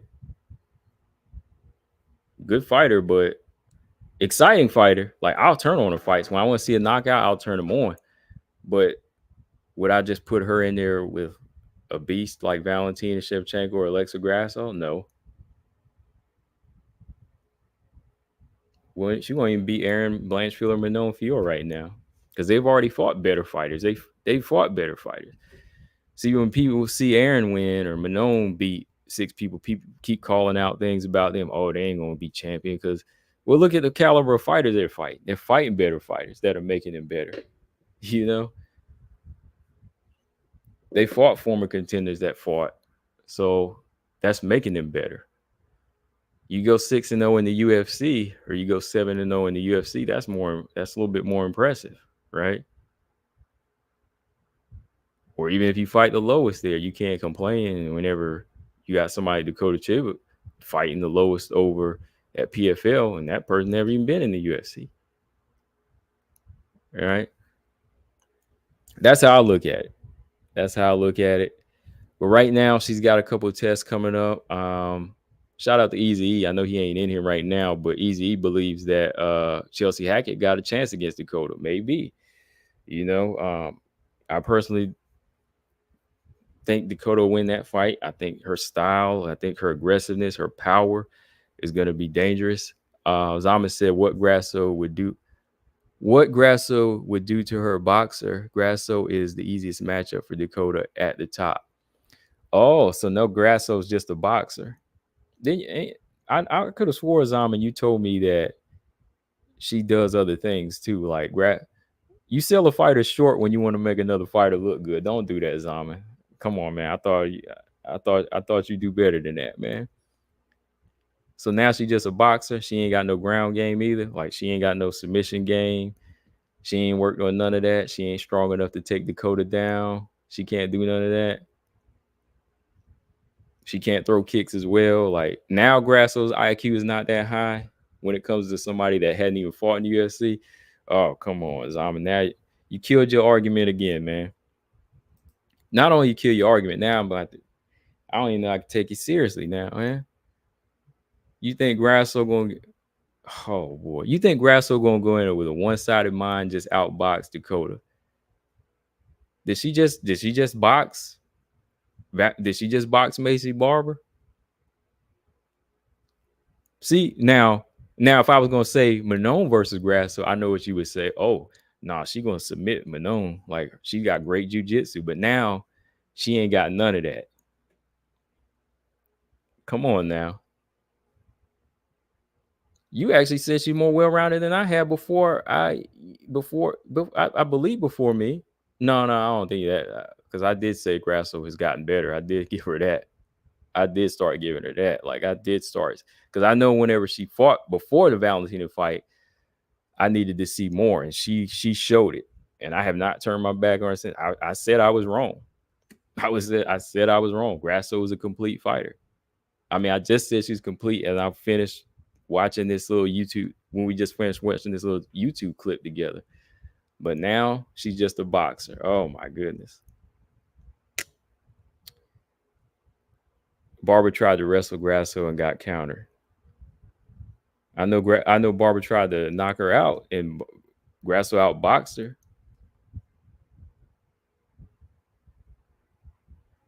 And she controls Grasso with her reach.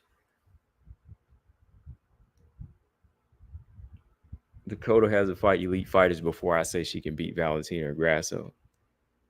Not according to Zama, she'll win this fight. Of course, I'm just saying, man. I'm just saying, like, I ain't seen none of that stuff tested.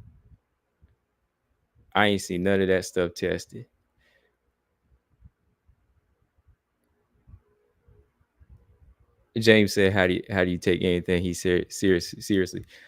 I'm just saying, man. If you're talking that much, I have to kind of look at what you got to say. I mean, sometimes he'll say something, but now he just lost me.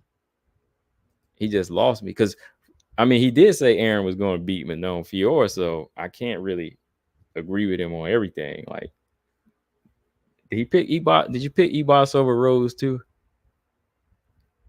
Because you talking like this thing is gonna happen. Like, I just don't. You said Kareem Silva. Oh man, you know what? You said Kareem Silva was a bad fighter. Let me stop, man. You said Kareem Silva was a bad fighter, but you think Dakota's a future champ, man? You get out of here, man. Let me stop talking about this with you, man, because you don't know.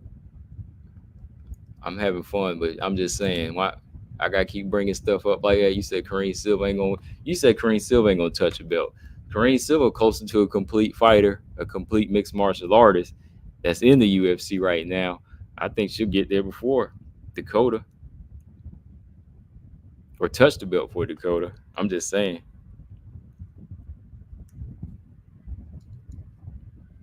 I remember now. I remember you said what you said about Kareem Silva being a bad fighter. Right before the Marina Moreau fight, or even after her other performance against the girl, she tore that girl's knee up. Wasn't it Ketla Souza? Yeah. But yeah, anyways, Dakota, young fighter. I like what she's doing right now just as a striker because, I love strikers too. But for me to feel like, oh, she just beats Grasso or Shevchenko, nah, not right now. Not right now. How do you hold up against a fighter like Macy Barber? Yeah, Jessica Andrade. Will you take that blueprint from Joanna? Will you piece her up? I don't know. Let's see what that chin is like once it really gets tested. So just like any young fighter, you got to be tested. Like, I don't see anything crazy, especially that makes me say you beat the champion just like that. Like, I've seen other fighters, I put my threat. I say they're a threat to the top 5 or the champions. But being able to just go in there and beat them like that, I'm not sure yet. No. It has to be seen. I think they have the goods, but can they do it? and make it sound easy. No, man, I don't know about that. Uh-oh. There we go. Dropping stuff here. Air's blowing kind of hard here. Okay. Yeah, but last thing I wanted to talk about too here, Tracy Cortez, Miranda Maverick. I was looking at the interview. I know you did a bit video on the BJ. I was just kind of looking at the interview, Miranda and Tracy Cortez.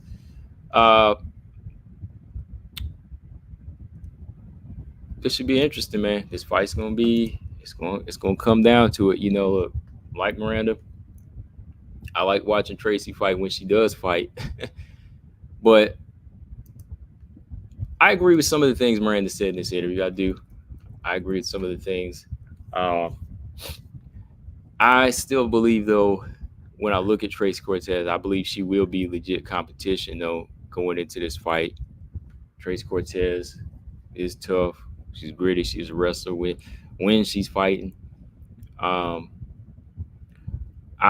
was listening to your video, BJ, and, we talked about this, too, before. Like, I agree, because I've said it, too, is like Tracy's winning, but I don't really see like one thing that does stand out about her. I really don't see like just one thing that stands out about Tracy Cortez either. I mean, the record's legit. I mean, she's winning.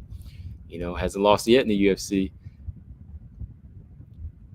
Let's see who she beat. Yeah, Vanessa Melo, Stephanie Edgar, Justine Keesh, and she fought Melissa Gatto. So she fought about 4 unranked fighters. Then she fought a lower fighter in Jasmine Jazzy Vicious. So yeah, she's beat everybody she's fought in the UFC, mostly just lower ranked fighters. So it's kind of hard to say, how after beating Jazzy, Tracy Cortez did get ranked number 11. Like, when I look at it closely, I do agree with that. Like, honestly, Tracy, I think Kareem Silva might need to be a little ranked higher, though. Like, Kareem Silva should be. What do y'all think? Kareem Silva ranked higher than Tracy Cortez?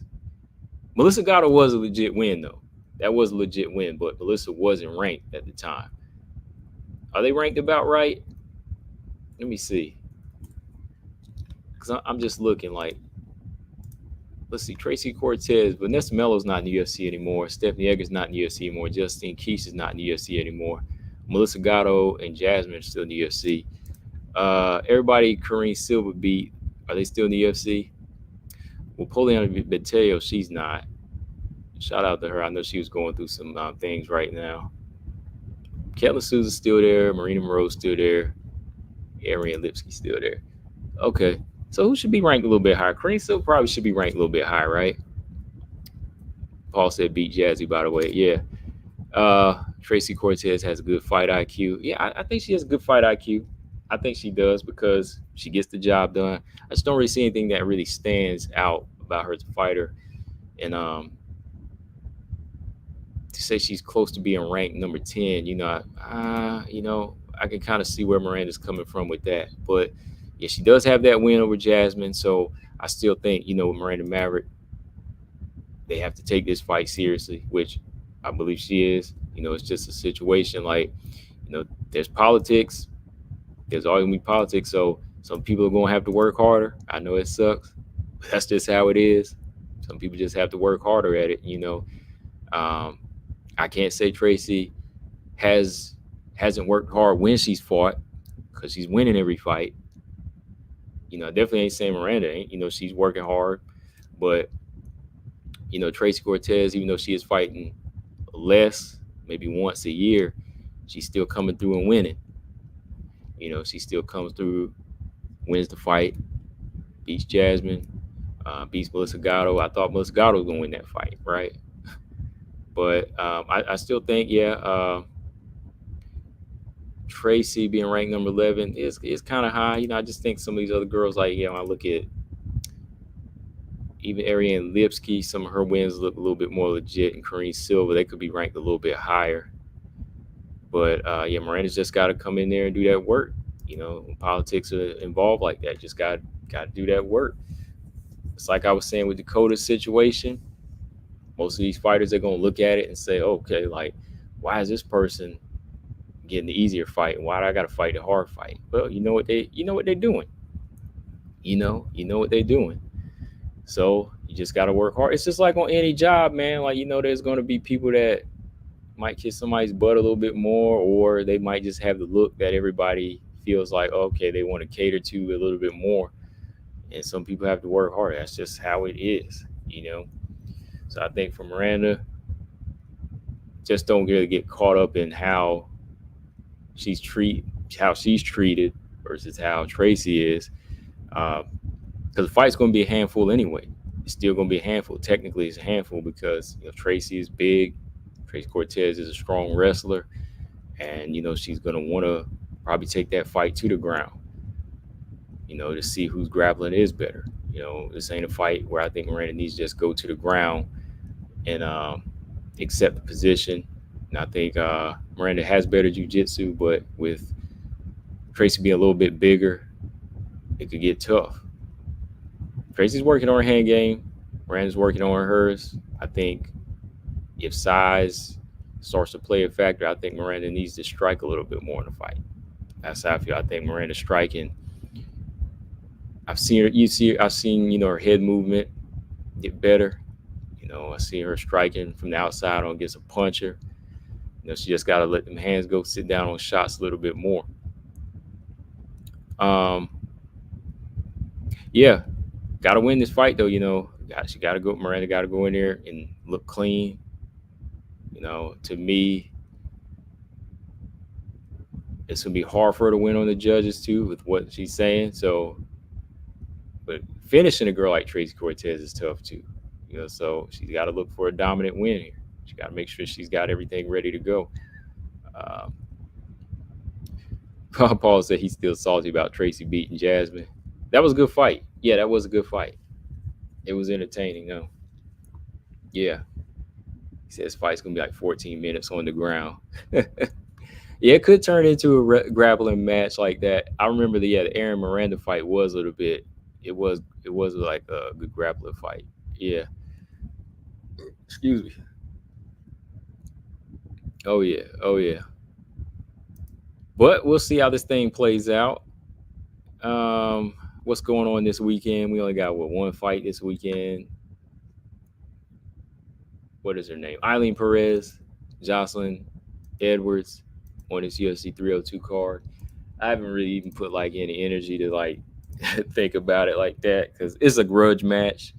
The UFC knew they were going to make this fight, man. The minute them two girls got into that gym and started scrapping, and then the girl, Eileen Perez's trainer, tried to choke Jocelyn Edwards.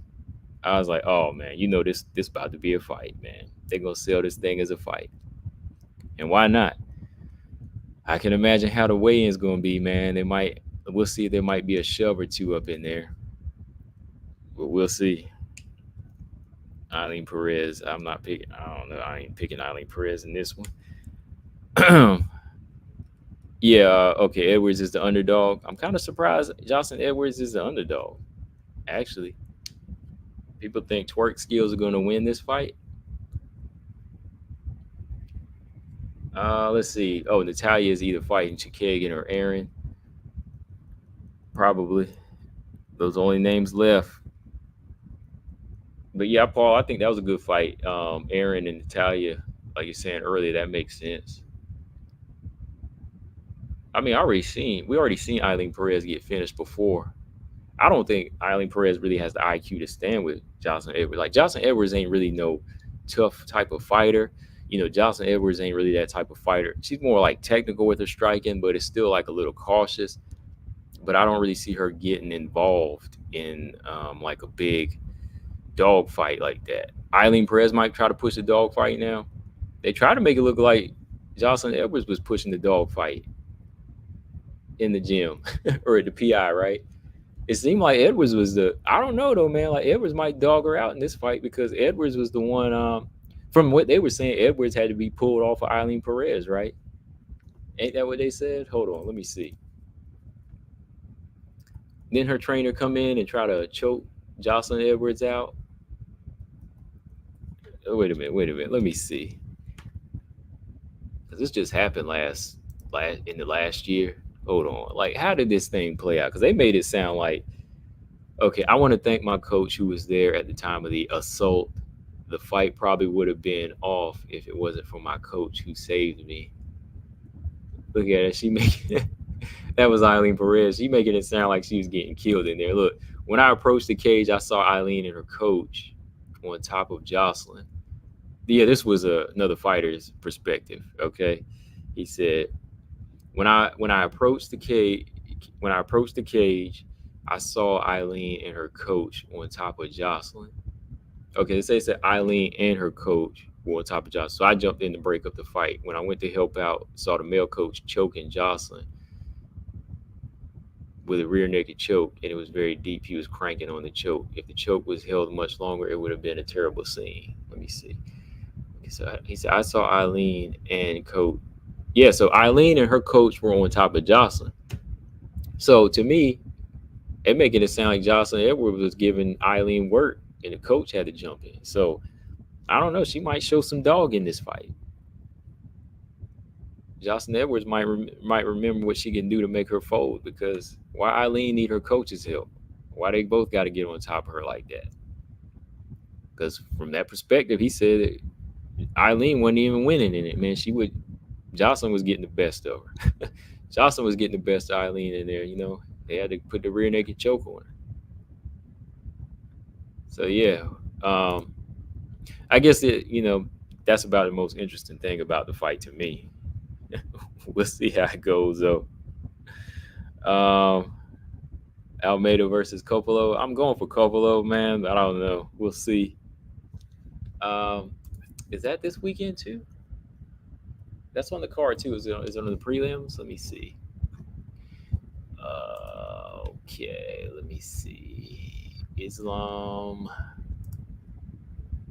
Every time I see that name Almeida, I keep thinking of Curtis Blades and the Almeida finish, man. Oh yeah, it's the headliner for the prelims. I'm gonna have to call that fight. I'm gonna get on for that. Cesar Almeida and Roman Kopylov. Yeah, okay. Man, where my head at? I remember seeing that. Yeah, I saw that.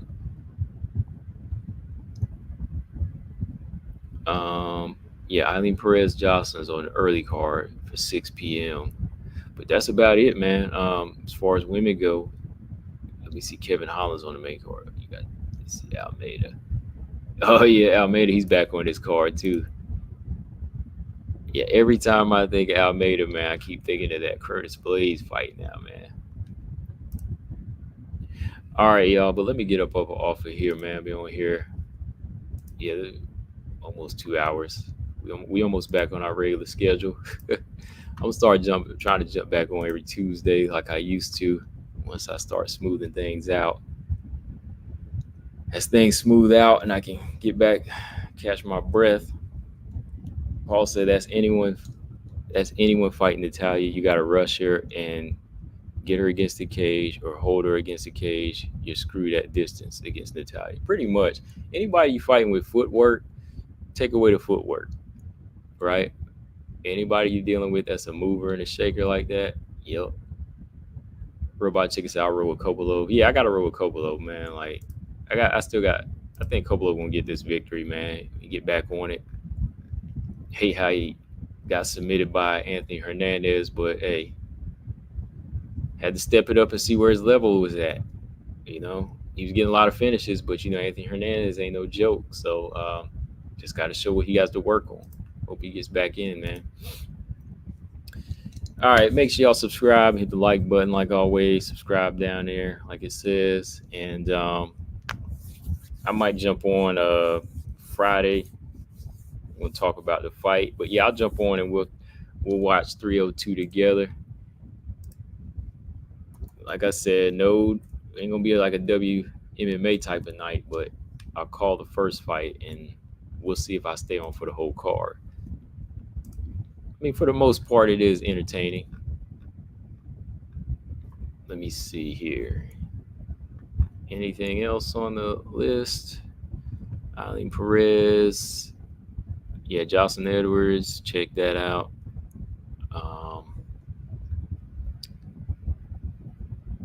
Yeah, Romanov is taking on Almeida, huh? I don't know. Y'all even talk about Strickland and Costa. Who do y'all got in that fight? Who do y'all got in Strickland Costa? How y'all got that fight going? Robot Chicken said, "Watch party, let's go." Yeah, for sure. Yeah, watch party.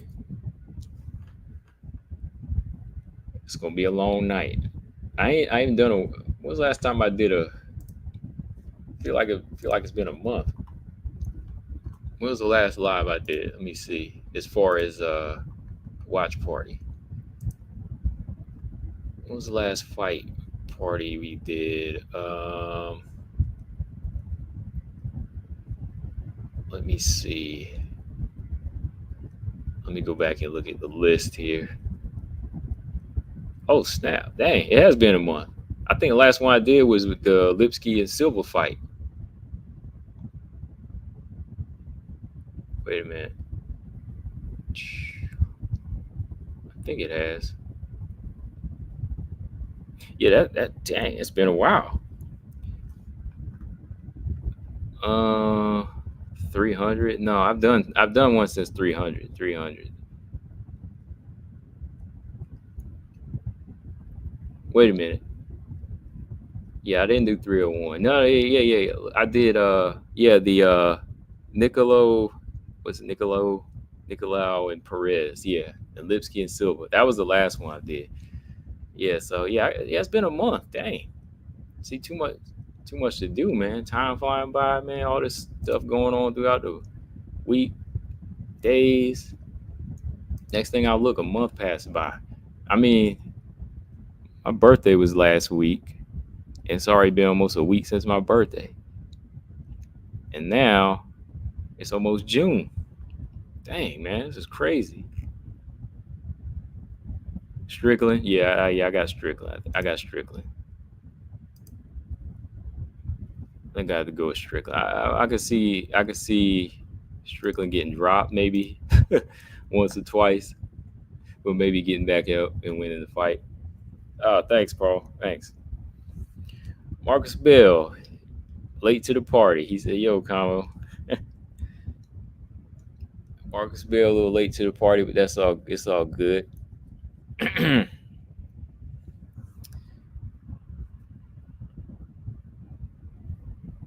Oh man, Robot Chick said, "Happy birthday." Thanks, man. Thanks. Getting deeper into those 40s, man. I'm in the Holly Holm bracket now, man. So I'm in that Holly Holm bracket, and see, that's why I always got to pick. That's why I rock with Holly Holm, man. I always got to go with Holly, because look, keep on getting it. Still feel young. Still keep on getting it. Thanks, James. He said, "Late happy birthday." Thanks, Brian. Mark said had a power outage for 8 hours. Oh, that sucks. There was a power outage out here a couple days ago. Not in my neighborhood, but up the street. And when traffic lights go out, boy, danger. Yeah, so traffic lights were out up here, but yeah, we didn't have any serious power outage. But ain't nothing worse than a power out. Ain't nothing worse than a power outage in the summertime. Oh, appreciate that, Robot Chicken. Yeah, I'm up there now. 40, 40, 40, 41, 41. James said 42, 43 max. No, 41. That's why I say I'm in the Holly Holm age realm, because I'm in that. Yeah, so yeah, I'm around that age. Holly Holm is 42, so I'm around that age. Thank God I don't feel like it, but yeah. Yeah, summer power outage in general is the worst, man. Oh, thanks, Marcus. Power outage in general is the worst. But ain't nothing like it in this. I don't know. Maybe in the cold. I think maybe in the wintertime. Wintertime is worse. I think power outage in the wintertime is worse because if the water heater goes out, got to shower in cold water. See, in the summertime, lukewarm cold water ain't too bad. Yes, wintertime is worse. You could freeze to death. You could die in the cold, hypothermia. But in summertime, you got to take your clothes off, sit in the You sit outside, sit in the heat, you okay. Go cook outside, go grill out, you okay. James said hitting 40 soon. Okay. He's in that Chris Cyborg age realm.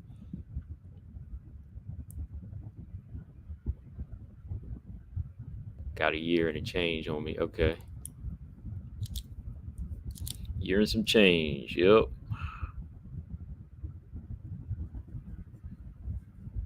Just ran 6 miles today. Felt good.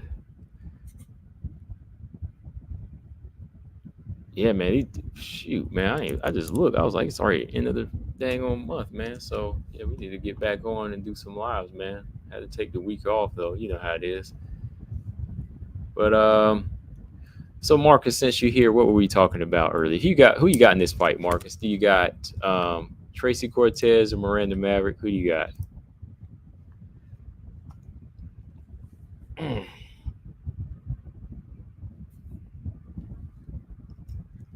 Kind of want to jump back on and talk about something later. Well, not later today, but maybe tomorrow. We'll see.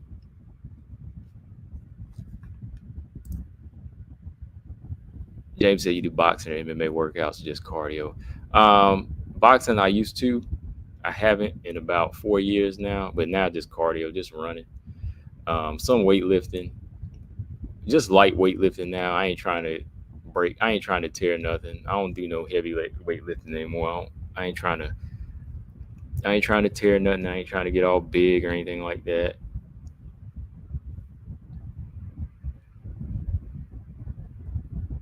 For me, that's something I get. That's something I don't care about as much either. As I get older. What do you call it? Calisthenics and stuff like that. That's about it. Pull ups, push ups, all of that type of stuff. Yeah, I still do. Um, I want to take. I do want to take some BJJ though, man. I do want to take some. Like when COVID hit, that's what stopped me, and that was 4 years ago. Like I just imagine like how far I would have got in, man. Like if I could have started BJJ in 2020, man. Now I got to start. I got to start over and find a place. Mark said I got Miranda, which is now in which now she has the win. Yeah, yeah, yeah. Zhang Bang versus Deontay Wilder. I'm kind of leaning towards Zhang in that fight. I think Wilder's always got the puncher's chance, but when he fought Joseph Parker, man, I was kind of scared for him in that fight. He just didn't look the same. Like that power wasn't there as much, man. Got to get it done that combo. I knew not to give it up more. James said too much muscle is not too good as you get older. More about cardio. Yeah, yeah. That's why I don't really mess with weightlifting like that. Like just a little bit for strength, but I ain't trying to squat heavy and tear anything. Yeah, cardio. That's about it. Like cardio, trying to keep my heart okay, and yeah, yeah. Wilder's last shot, do or die. He even said it. Yeah, that's why I don't know why they talking about Wilder versus James. I don't know why they talking about Wilder versus Jared Anderson right now. The other guy, like he need to get past this guy. I don't know even what they know. They waiting on Wilder Joshua just needs to happen now. I mean, go ahead and make that fight. Like neither one of them are champions anymore. I mean, Usyk's undisputed champion. Well, I heard they stripped Usyk too. I heard they stripped Usyk of his belt. They stripped Usyk of the IBF belt, which is crazy. He just won, man.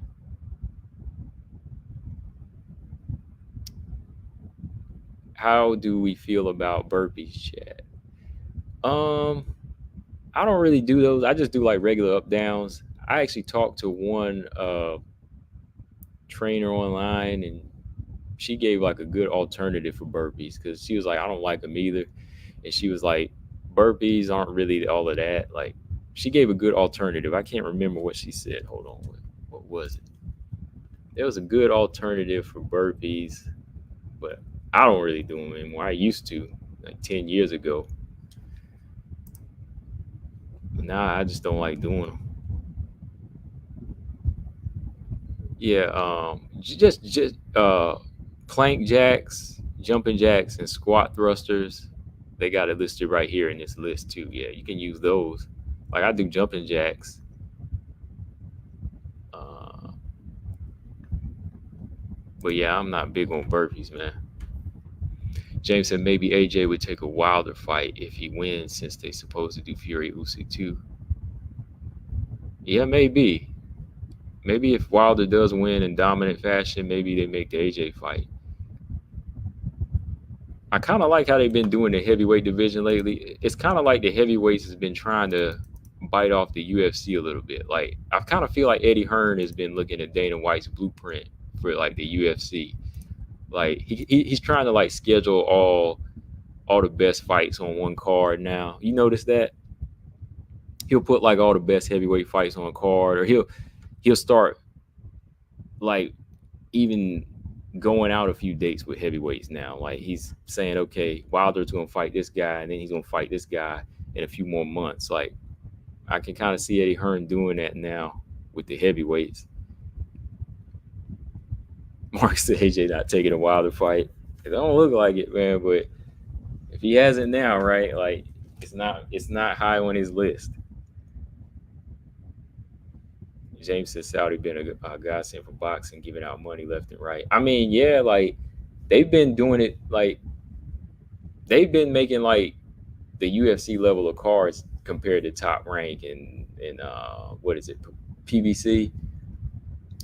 I know they're going over to where are they going over to Netflix too with some fights, but Amazon's still doing their pay per view thing. But it seems like yeah, the Saudis have been doing much better with heavyweights. Like their cards seem to be like better, just all around. Like they've just been better from the prelims to the main card. It's not just one or two good fights. It's the same. Yeah, better BF, man. Yeah, he's up there with me, man. Like he's already 40, man. And I think I don't know, James. The more and more the time goes by like this, it starts to favor Bivol, man. I can't lie. Like if this fight would have happened in 2021, better be it by knockout. 2022 better be it by knockout. 2023 started to get a little shaky. 2024 with an injury. 2025 Bivol, man. It's starting to look that way. And I've been rocking with Beterbiev as my pick for the past 3-4 years if this fight was going to happen. But now that Bivol is just kind of hitting his little prime and Beterbiev is getting injured, I don't know, man. Bivol might outbox him. It might thud him up a little bit. You remember when Bud said he had investors to make the Spence fight before the fight happened? I think he was talking about Saudis. Bud had that connect before they even got known. Probably, yeah.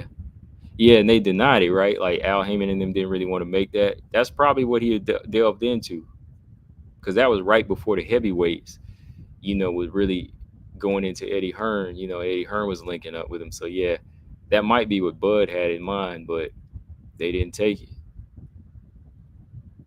And they probably would have stand to make a lot of money that way.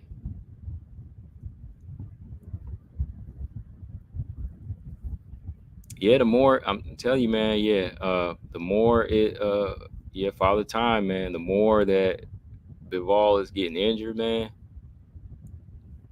the more that Bivol gets primed up.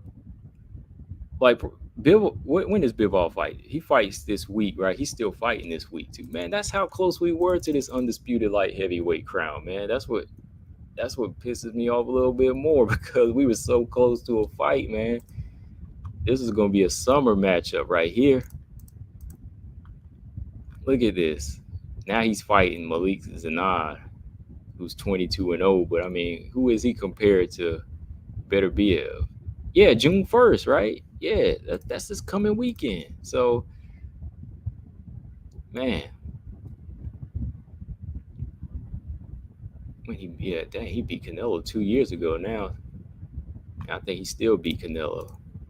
I don't know why anybody ever thought Canelo was going to beat Bivol, man, or even beat him in a rematch. Bivol probably would stop Canelo in a rematch. I think Bud is is a Sheik favorite fighter right now. I think his all-time favorite is Duran. Oh, okay. Yeah, I mean, Bud is on his way, man. Like I know you heard Spence and Fundora is gonna fight.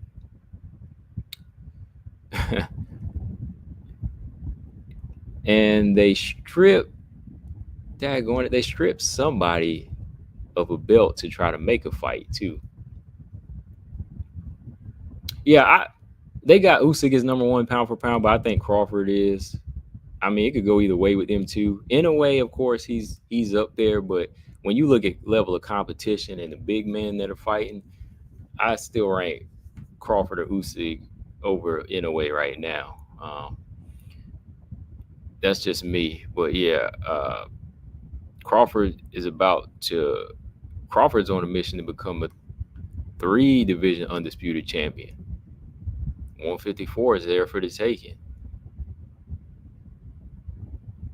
Spence and Fundora about to fight, so that's going to put that belt maybe in Spence's hand, and they're going to have to fight again. But I would have to favor Bud now, man.